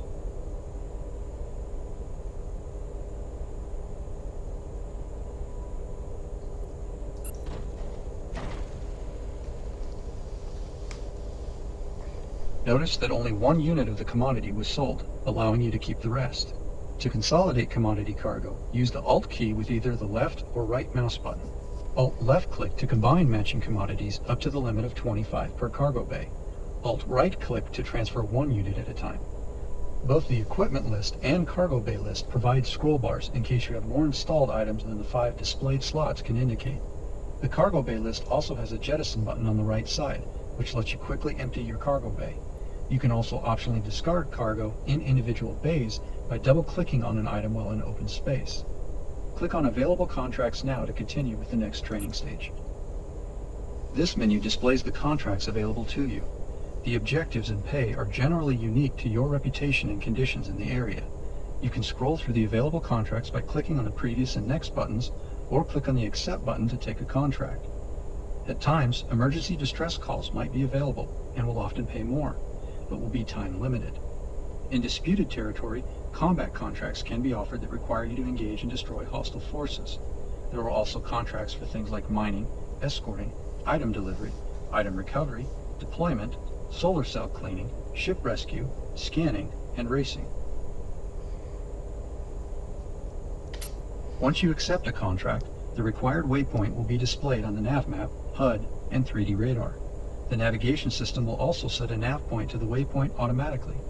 Simply fly to the waypoint to begin completing the objective. If you succeed, Timido said gonna go and eat. We'll keep you on in the background. I said this stream is available both here and on Rep's YouTube gaming channel. Thanks. Twitch viewers for that link, just type !YouTube. If you are watching on YouTube gaming, you can go to twitch.tv/replicator_. Is the volume okay, guys? I don't know. I can't. It seems alright to me, but let me know if it's not too quiet, too loud, whatever. That concludes this training section on the inventory console. The next section will cover the trade console. This training section will cover the trade console. To open the trade console, click on the trade icon at the top section of the heads-up display, or press the default F4 key. Again, if you are using the mouse for flight control, you can temporarily suspend flight control to click on HUD menu options by holding the Alt key down. The trade console will be opened automatically for you. What? Can't click on it.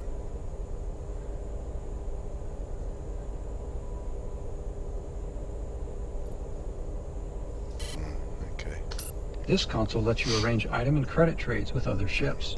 Commodities and other items in your cargo bay aren't part of your ship, so they can be exchanged with other ships in flight.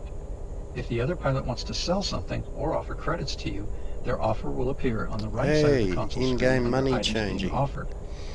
The fair market value for the system you are in will be displayed after the item description. If the pilot of the other ship agrees to the terms, the credits and items will be exchanged when you click on the Submit button. In multiplayer, both pilots must click on Submit for the deal to be finalized. You can send multiple trade requests as desired to negotiate. Practice using the trade console now by clicking on the commodity displayed in the cargo bay list to offer it to the other ship. Notice that the other pilot will return with an offer to pay for the commodity. Go ahead and accept the offer and click on the Submit button. He's not giving me much. The item was transferred to the other ship, and the amount of credits was transferred to your account. Cool. While you won't usually get the full market value of an item when trading this way, it is a quick way to sell off items you may not want, or acquire items for a slightly reduced price. In single player, the trade console also includes options to hire a ship to join your fleet.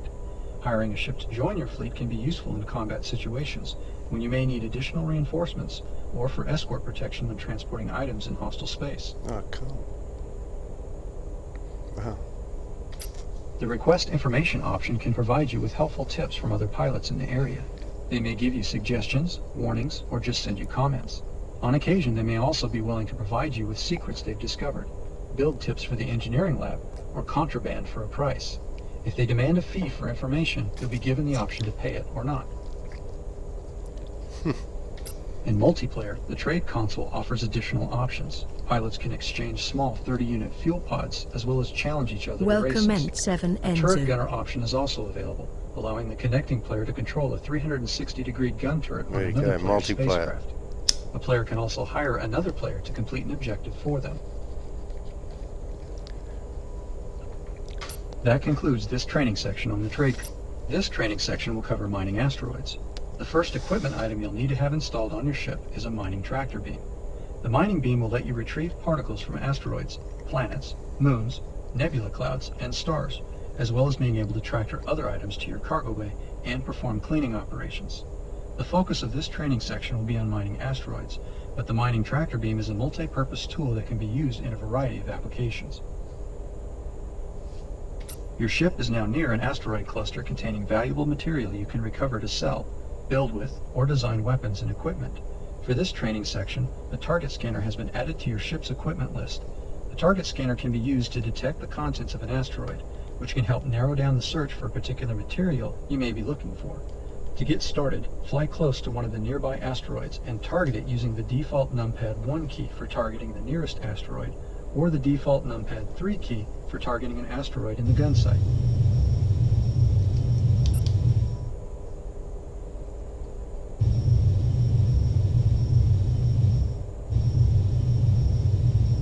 Good. Now fly to within 500 meters of the targeted asteroid and make sure it is centered in the gun sight. Notice that the asteroid's mineable contents are displayed on the target status display in the scanner section. The higher the percentage of a material, the greater the chance you will recover a unit of that material. This way, you can search for and locate an asteroid with more of the material Jonesy you said, want do the before engine you mine sound it. neat? To begin mining, you can press and hold the default B key, or press the default Alt-B key combination to lock the tractor beam on. Go ahead and lock the tractor beam on. The mining beam will retrieve particles from the asteroid when it is in range.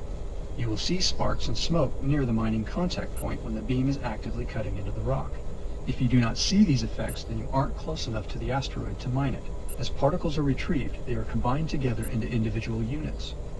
Units are the standard measure of commodities, and each cargo bay on your ship will automatically sort material into matching types.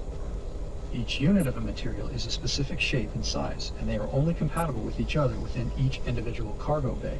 So once a cargo bay contains at least one unit of a material, any additional units of that material will automatically be routed to that cargo bay first. Once a cargo bay is full with 25 units, the system will route additional units to the next available cargo bay. Any material you don't have room for will be discarded. If you run out of cargo space for a material you want, you can optionally double-click on a cargo bay in the inventory console to discard its contents and make room for something else. Discarding cargo destroys it. You can also click on the jettison button next to the cargo bay list to empty your ship's entire cargo bay, which leaves the cargo in containers behind your spacecraft. Continue mining this asteroid. Again, if you do not see sparks and smoke coming from the asteroid, then you aren't close enough to mine material from it. If you plan on doing a significant amount of mining, you'll likely want to include at least 3 cargo bays or more in your ship's design. This way, you can mine a variety of materials and/or carry enough to make mining runs more profitable and efficient. Mining with only 1 or 2 cargo bays can restrict what you are able to load and transport, requiring more frequent trips, which uses more fuel and reduces profitability. For improved mining efficiency, you can also pan the beam around the inside of the asteroid. Doing so allows the beam to cover more material inside the asteroid and recover particles faster. Try this now by yawing and pitching your ship slightly to pan the beam around in a circular pattern.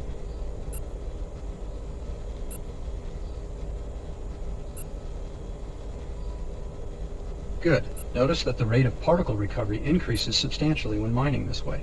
The science crew member can also significantly increase mining efficiency. There are also specialized mining beams that are designed to recover only one type of particle. On rare occasion, you may also encounter some asteroid clusters that mostly contain only one type of material, sometimes very valuable. Disengage the mining beam now by pressing the default B key.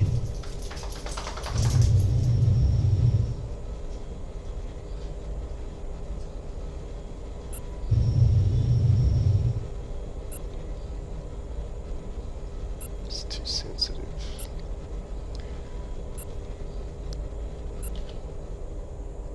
That concludes this training section on mining. This training section will cover combat weapon systems. We'll get started by reviewing combat display systems and weapon controls. Later on, there will be practice sessions available that will let you apply the information provided in training by engaging in combat with several drone spacecraft. First, we'll review combat-related HUD and cockpit information. The center of the HUD is your gun sight. The outer rim of the gun sight indicates the limit of where you can obtain a missile lock and have your primary weapons automatically aim at a target. The rim also provides a directional pointer to guide you to the location of the currently selected target. Primary weapons use the multi-directional tracking system, or MDTS, to automatically lead a target based on its speed, distance, and direction. The target must be in range and within the outer rim of the gun sight for the weapons to automatically aim at a target. The farther away a target is, the more time it will have to evade the gunfire. If you want to aim manually, you can press the default L key to turn the MDTS off. Observe this now by turning the MDTS off and on again. Notice that the MDTS indicator at the top of the HUD disappears when the system is disabled, and displays ready when enabled. When a target is in range and within the outer rim of the gun sight, the MDTS indicator will display locked to indicate that your ship's weapons are locked on the target and are tracking its movements. A missile lock is obtained by keeping a target ship inside the same outer rim of the gun sight for a certain period of time. The range and time it takes to obtain a lock will depend on which secondary weapon is being used. Some secondary weapon types, such as disruptors, don't require a missile lock and just fly in a straight line. You can toggle between secondary weapons in flight by pressing the default semicolon and apostrophe keys. Above the gun sight in HUD Mode 2 is the heat signature indicator, which displays the level of heat being emitted from your spacecraft. When you maneuver or change speed, the thermal energy from your ship's engines and thrusters produces a heat signature that missiles can lock onto and track you with. An incoming missile's lock will be stronger if your ship is generating more heat, making countermeasures less effective. Use this indicator to monitor the status of your ship's heat profile, and as incoming missiles approach, reduce the level of heat and use countermeasures as needed to evade. To the left of the MDTS and heat signature indicators is the current weapon firing mode indicator. When the indicator reads all, both particle cannons and beam cannons will fire at the same time when using the primary weapon key or button. When it reads part, only particle cannons will fire, and when it reads beam, only beam cannons will fire. Toggle through the 3 available firing modes now using the default N key. You can also fire your ship's primary weapons to test each mode if you want to. Particle cannons fire projectiles at high speed and are usually moderately effective against shields and most effective against hull armor. Each type of particle cannon can have unique range, yield, and firing rate attributes. Some particle cannons are also optimized to deplete shields, drain energy, or inflict kinetic effects on a target. So review the specifications of each cannon you install so you understand how to best use it. Beam cannons are the other type of primary weapon. They are generally a shield depletion weapon, and higher class models that use more power are more effective. You can selectively fire each type of weapon individually or simultaneously by changing the firing mode as described earlier. There are also optional key controls for firing each weapon type individually. F5 for particle cannons and F6 for beam cannons. As with other key and button controls, they can also be remapped in the options menu.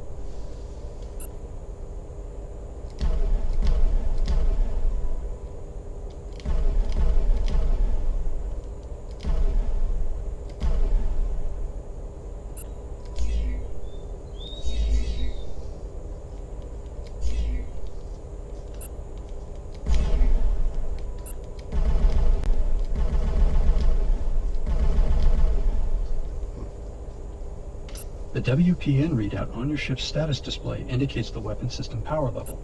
The blue bar will decrease in size as you fire your primary weapons. Once the bar reaches the middle, your weapon system will be out of power and will need to recharge. Observe this in action now by firing your primary weapons until the bar indicates a low power level. The default keyboard control for primary weapons is the left control key.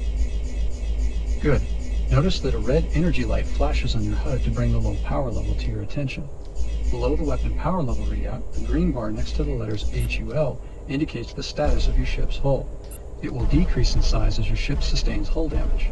The level of armor your ship has and its hull composition is determined by design parameters you select when building your spacecraft in the shipyard. One of the most important aspects of handling your ship in combat is shield management. Your shield system projects a defensive field of energy in 4 directions. Each direction is referred to as an array. If one or more arrays becomes weak, enemy gunfire can hit the hull of your ship directly, causing damage. As mentioned earlier, the condition of each array is indicated on the shield readout of your ship's status display. Notice the green bars, one for each direction with your ship in the middle. Watch as the front shield array is dropped to critical. The green bar changes color to red and decreases in size. As it recharges, the color will change to yellow, then green again. Your goal is to avoid letting any array reach critical. To do that, you can transfer power from the other arrays. Practice that now. The front shield array will again be dropped to critical. When that happens, use the Augment Front Shield key, default numpad 8, to transfer power from the left, right, and rear arrays to the front array. Continue transferring power to the front array until its indicator is green.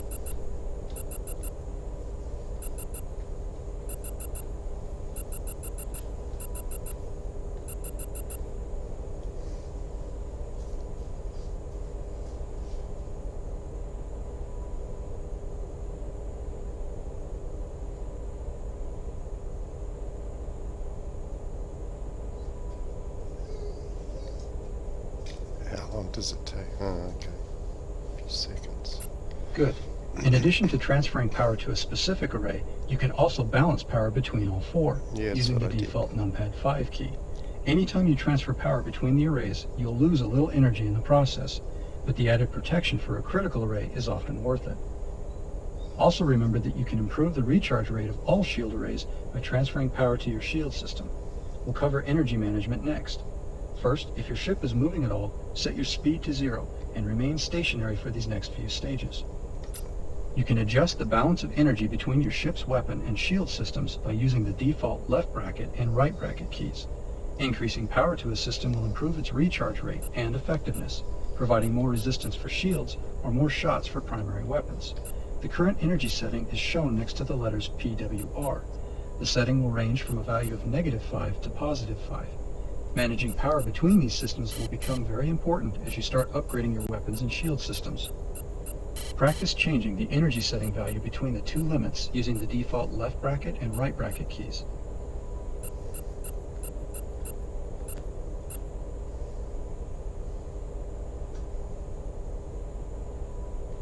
For this next stage, make sure your spacecraft is stationary and do not use weapons. A hostile drone ship has been placed in range of your position and will be used to show different tracking options. Do not fire on this drone spacecraft at this time. The lower right cockpit display provides information on the target you are currently tracking.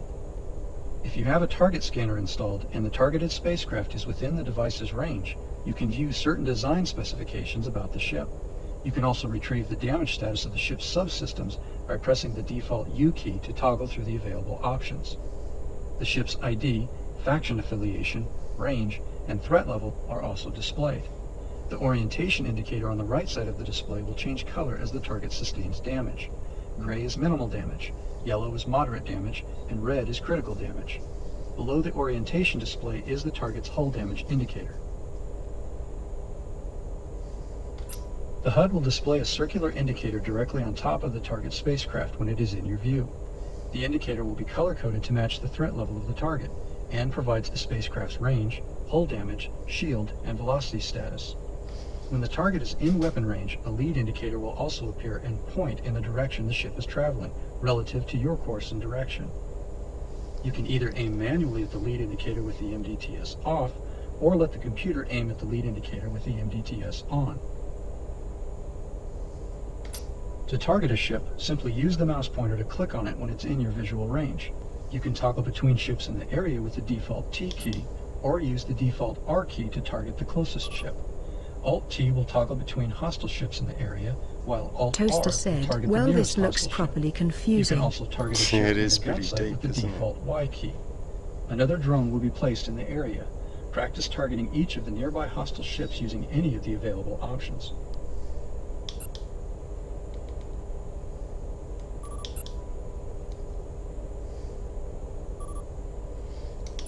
It's a bit more realistic than Elite. Oops. Oh, didn't know I could do that. There you go. Hi there, Mava 1977 PL. Below the toaster. Good. That concludes this section on combat weapon system. This training section will cover basic combat maneuvers and tactics. More advanced tactics and options are available, and you'll generally learn them as you build. Unlike the atmospheric environment, this training section will cover basic combat maneuvers and tactics. That concludes this section on combat weapon systems. The next section will cover basic combat maneuvers and tactics. Back in a sec.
This training section will cover basic combat maneuvers and tactics.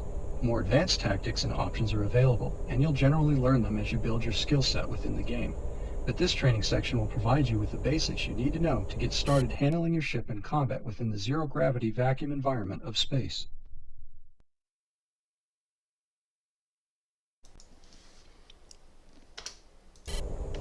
Unlike the atmospheric environment of combat aircraft in the past, open space is a fully 3D environment without the obstacle of terrain or limitation of high altitude to confine the vertical range of movement.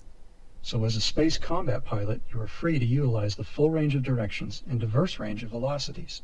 Your primary focus should be on maintaining the correct velocities for the maneuvers you need to perform and executing those maneuvers to obtain the optimal attack position on your target. In space, there is no atmosphere to generate lift or drag, so any changes in your ship's course require using thrusters to modify. Different thruster systems can provide different performance results for those maneuvers. Your ship's mass will also have a significant impact on how fast you can perform maneuvers, and some may not work very well or at all for certain classes of ships. So make sure to consider these factors when planning your combat strategies. Here are a few important points to keep in mind during combat. Speed is critical. Always keep moving. Try to avoid making sharp turns with the IDS on, which risks slowing you down to speeds that make you an easier target. In active combat, you will rarely want to allow your speed to drop below 1,000. Maintaining high speed with moderate rate turns for wide arcs is important. Remember to use the afterburner when needed to maintain high speed. You'll also want to avoid flying too fast, which can result in ineffective high-speed passes that leave little time to inflict damage on a target. You'll need to learn how to balance speed and approach angles for optimal defensive and offensive effectiveness. This training section will introduce you to some of the basic maneuvering principles for space combat. One important situation awareness principle to keep in mind is watching your radar. The 3D radar is centered in the cockpit right below the gun sight for a reason. Next to the information projected on the HUD, the 3D radar is generally the same. Here are a few important points to keep in mind during combat. Speed is critical. Unlike the atmospheric environment of combat aircraft, this training section. Good. That concludes this section on combat. This training section will cover basic combat maneuvers. Ah, crap. To target a ship, simply use the mouse pointer to click on it when it's in your visual range. You can toggle between ships in the area with the default T key, or use the default R key to target the closest ship. Alt-T will toggle between hostile ships in the area, while Alt-R will target the nearest hostile ship. You can also target a ship in your gun sight with the... Good. That concludes this section on combat weapon systems. This training section will... Unlike the atmosphere, here are a few... One important situation awareness principle. In combat, it's generally... First, to get started, now we will practice a turn to avoid... Turn exact... Good. Another maneuver we will... Go. Nicely done. At these speeds, you can... Good. When dealing with inbound countermeasure, to get started, now stop any afterburner, engine, or weapon. Notice how fast... Another option to avoid... The drone has been placed. Avoid the income... Always make sure... In summary, next we'll review some basic offensive maneuvers and tactics. First, some important technical details and principles. Particle cannons include computerized accuracy control for projectile placement with or without the MDTS active. The system is designed to put the shots you fire directly at the point your gun sight or MDTS is aiming the moment you pull the trigger. The computer system includes auto-compensators that apply offset force factors to your shots to ensure that they will reach the indicated point regardless of how fast your ship is flying, what angle it's at, and of any outside factors that would otherwise affect their path. So whether you are in a planet atmosphere, near a high-gravity star, or in open space, when you pull the trigger, your weapon system will apply directional and physics offsets to your shots to ensure they reach the location your gun sight or MDTS is pointing to when you fire. This way, you can always aim directly at where you want to place your shots and let the computer do the work of sorting out any factors that may interfere with accuracy. So you do not need to worry about trying to manually compensate for drift vectors or environmental conditions. Simply point it where you want to aim and fire. Point it where you want to aim? You mean point it where you want to shoot at? The first tactic we will review is offset approaching a target. You should never fly directly at a target with guns blazing. Those who do will often discover just how easy they are to destroy by making such a rookie mistake. You should never approach a target directly, since that allows your opponent's MDTS to more easily maintain a predictable vector on you, making it easier for them to hit you with gunfire. Instead, You should always approach a target at an offset angle. Generally speaking, the wider the angle, the better. Too wide, however, and you may find yourself backing away from your target. You will want to keep your target approaching at an angle wide enough to avoid being a straight shot for their MDTS, but narrow enough that you still get within range to fire at them yourself. The speed you are flying at, as well as the speed your target is flying at, will be important factors in determining. You can implement an offset approach in multiple ways. You can fly toward your target at a wide angle and then disengage the IDS to continue drifting at that angle while you turn to face. To practice this maneuver, begin your offset approach maneuver and remember, well done. When flying by a target, you want to make sure. For this next stage, we will apply the offset approach. Line up at heading 0, engage the target, reduce it. Good. As you may have noticed, there can be time. Enemy ships will often work together effectively in groups. First, fly in a straight direction. The missile is now in. If your speed is changed. Next, Alert, the missiles are inbound now in. missile. As you learn to control your ship and as a combat pilot, you need to be able to constantly adapt to the changing conditions of the battle and remain aware of where enemy ships are in this. For this last stage, several hostile drones will be placed in the area for you to practice with. Their weapon use will be limited and your ship won't sustain damage, so you are free to take the time to practice. Try some of the principles taught in this training section and also try some of your own ideas. Training will end once you've destroyed all of the drones. You will also be given 4 echelon missiles for this stage. The drones have been placed. Begin combat.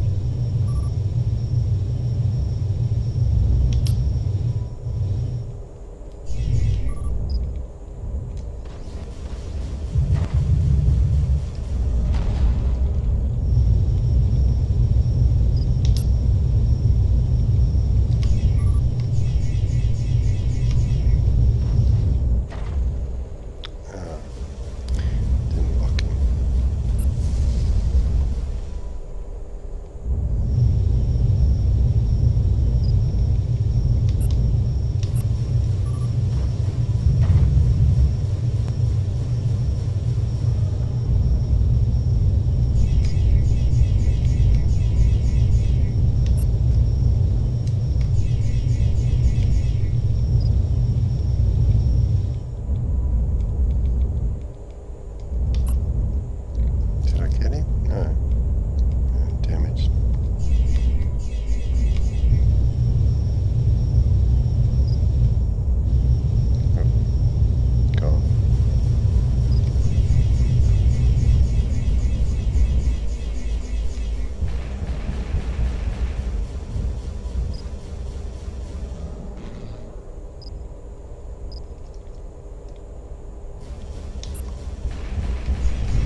to see you, Plush Cuddly.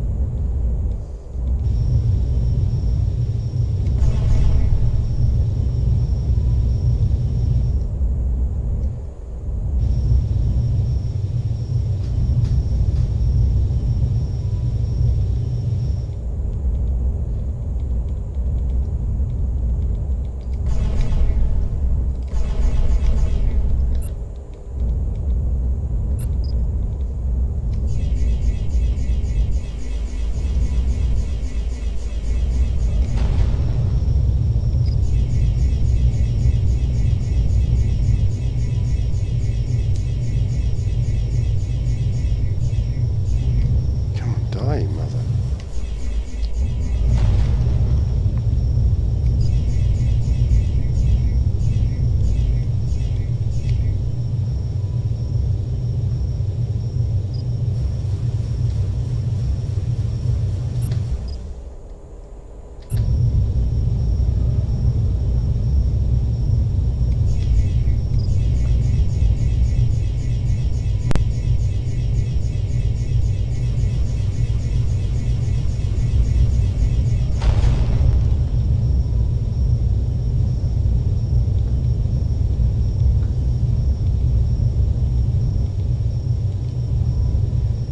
Those missiles I had. What are my weapons here? More weapons.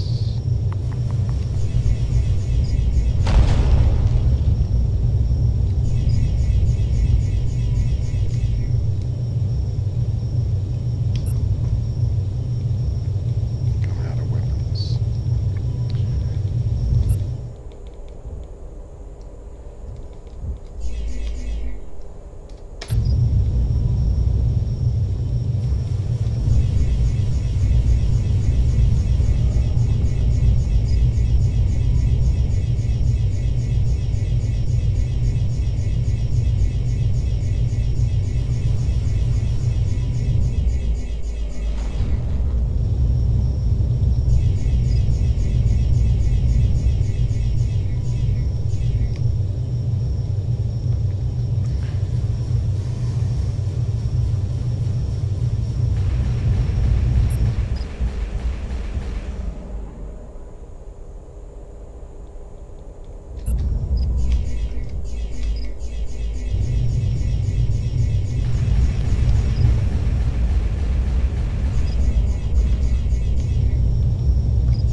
Good to see you, Shift X. Good to see you, Seatik.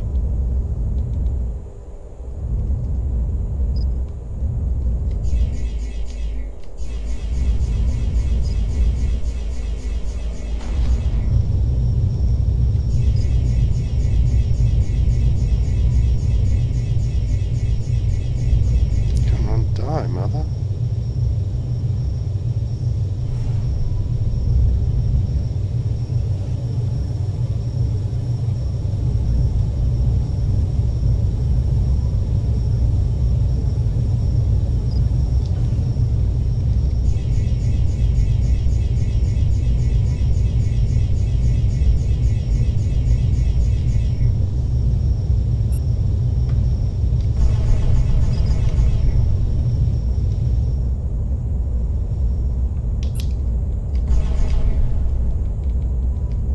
Nice to see you, Estimus.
kill this guy.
Damn it. Hi there, Wilkie E.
Los Liquid. Salutations Dutch delete.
dead yet?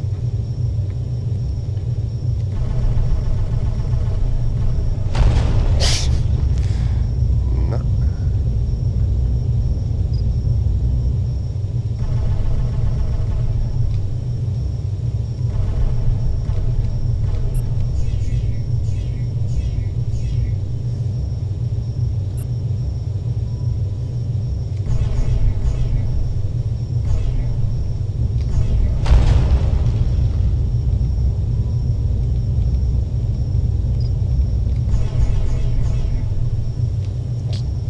Weapons take a while. Hang on, what was the weapons charge? Was it this one? Yes.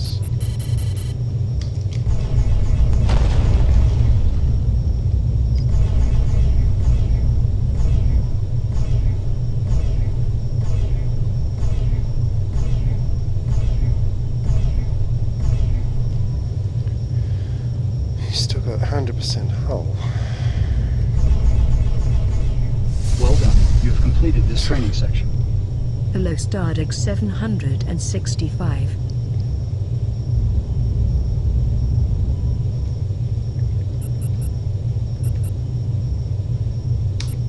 Good luck out there, pilot. Oh, that's it? Okay.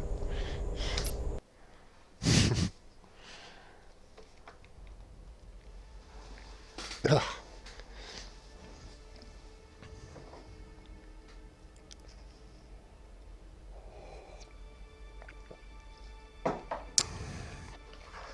I didn't want to be an explorer or a miner. I don't want to be a combat pilot.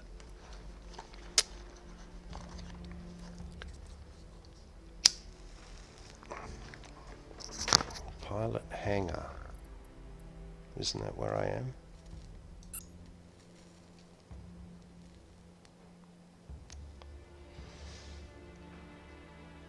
Oh, okay.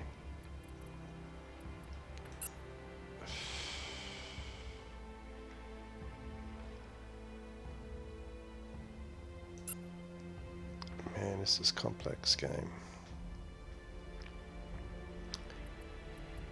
Options. Can I get a mission? No, not that. Missions.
Docking tractor beam engaged. Click on the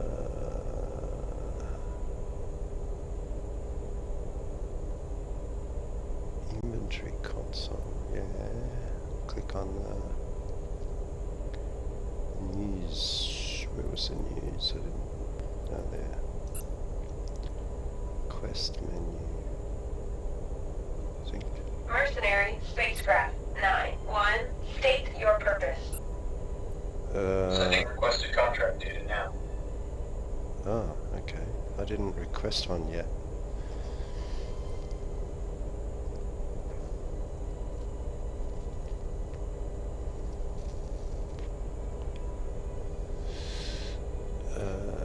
Transporter.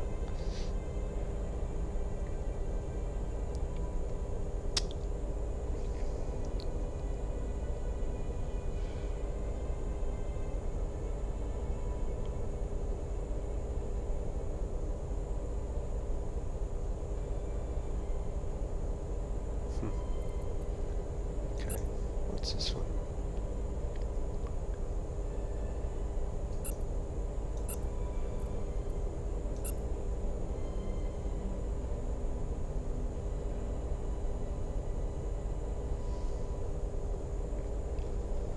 Mercenary spacecraft. State your purpose. We're forwarding our flight plan to you now. 40k. Okay. Docking tractor beam disengaged. Yeah, that's okay. Exit.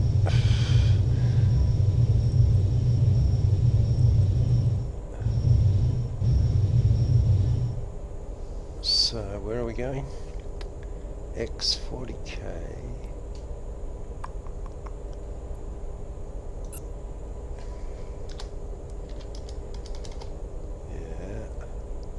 Station update. Traffic is heavy. Observe radar activity and follow traffic guidelines. SX 3500, SY0, negative 1800. Yeah, that's where I want to go.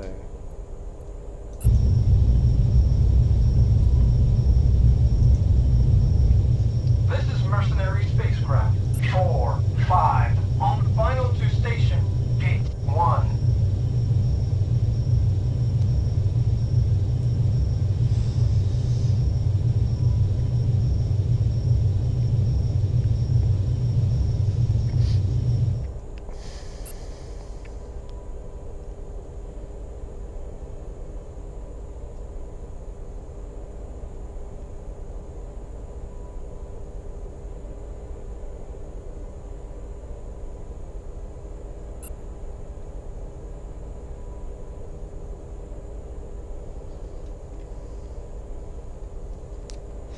I guess I should have bought something.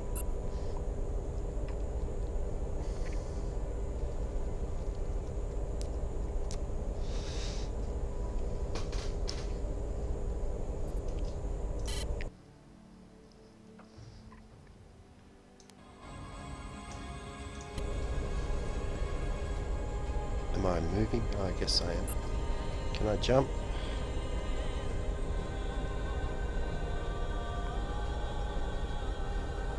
It's going awfully slow. And then autopilot. Can I jump? Yep.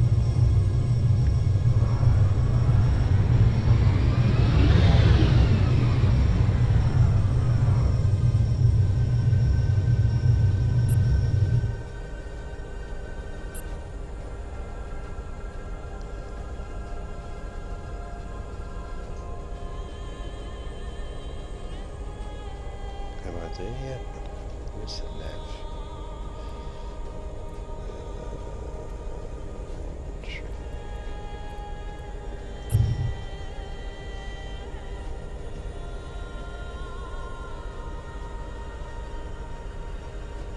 I'm moving.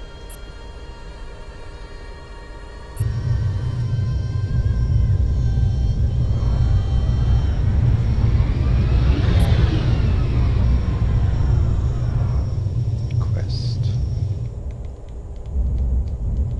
The autopilot's got me.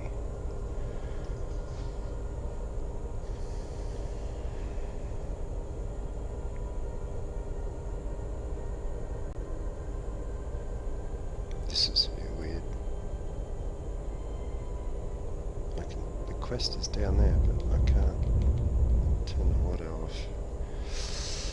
There's the auto.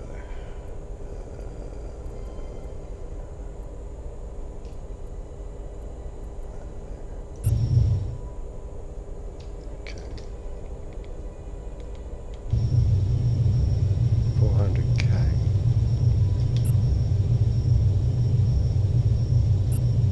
It's a destroyer.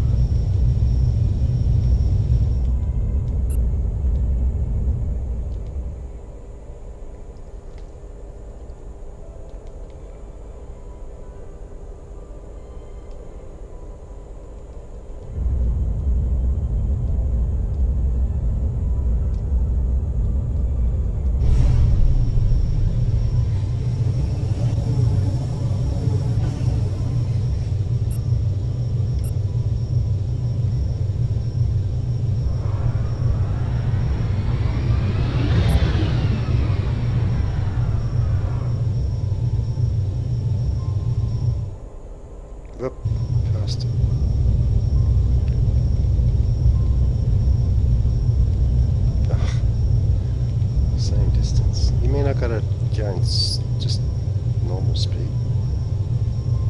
It's gonna take forever.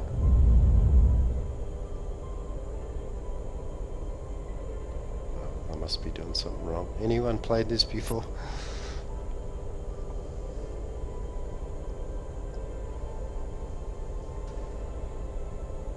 It's gonna take me a week to get there.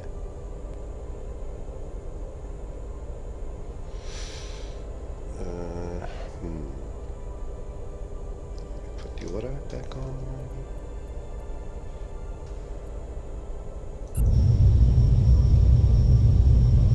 Oh, it's going a different direction.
Missile locked.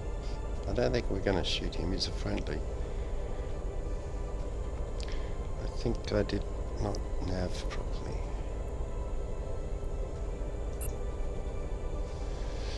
This is my destination, isn't it?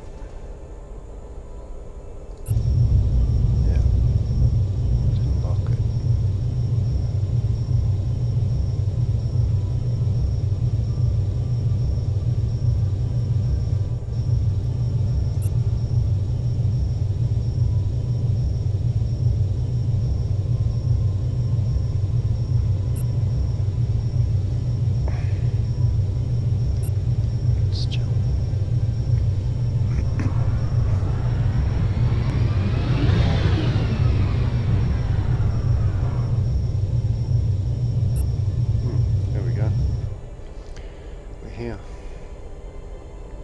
Is the auto going to dock me, or do I have to do that?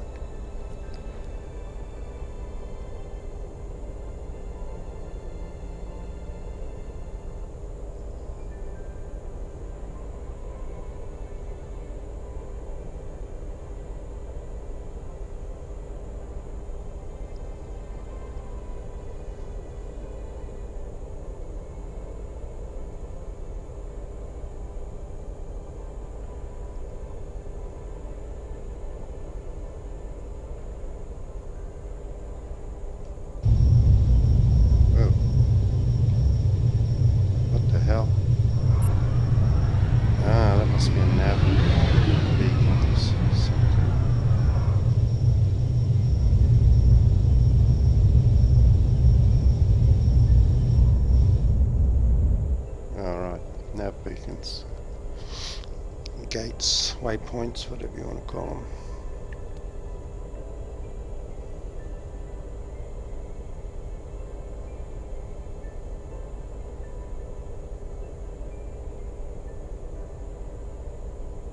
didn't even look at what the mission was.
Now what? Can't turn the auto nav off. Wait a minute. Oh.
Salutations Alex 19879.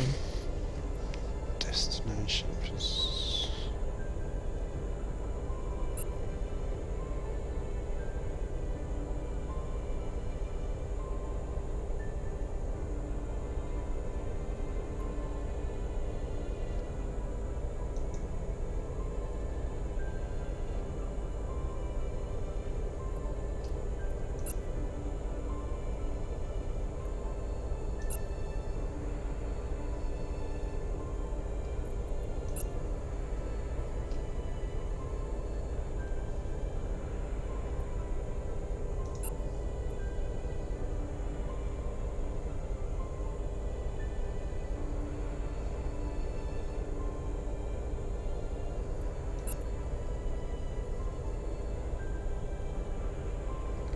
Yeah, and...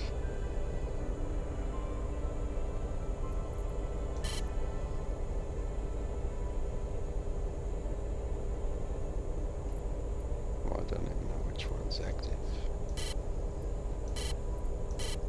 None of them.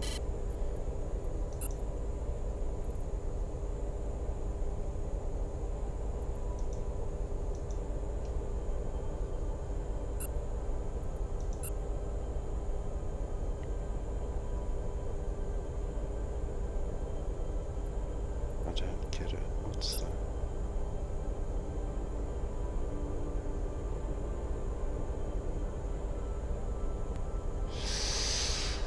though. I don't get it. Any of you guys played this before?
I'm lost.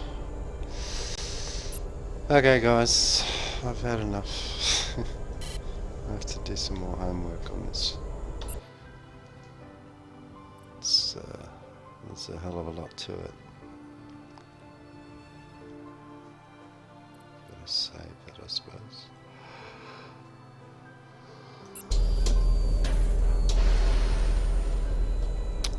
Oh, going to sleep.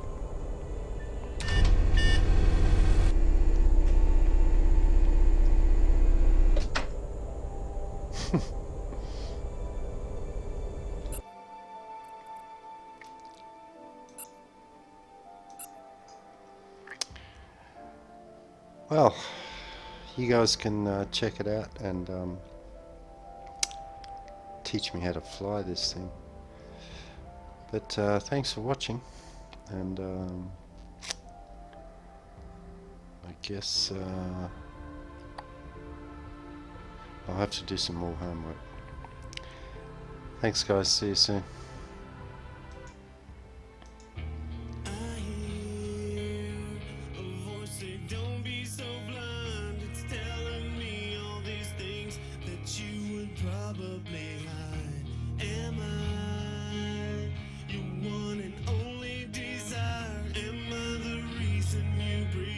Am I the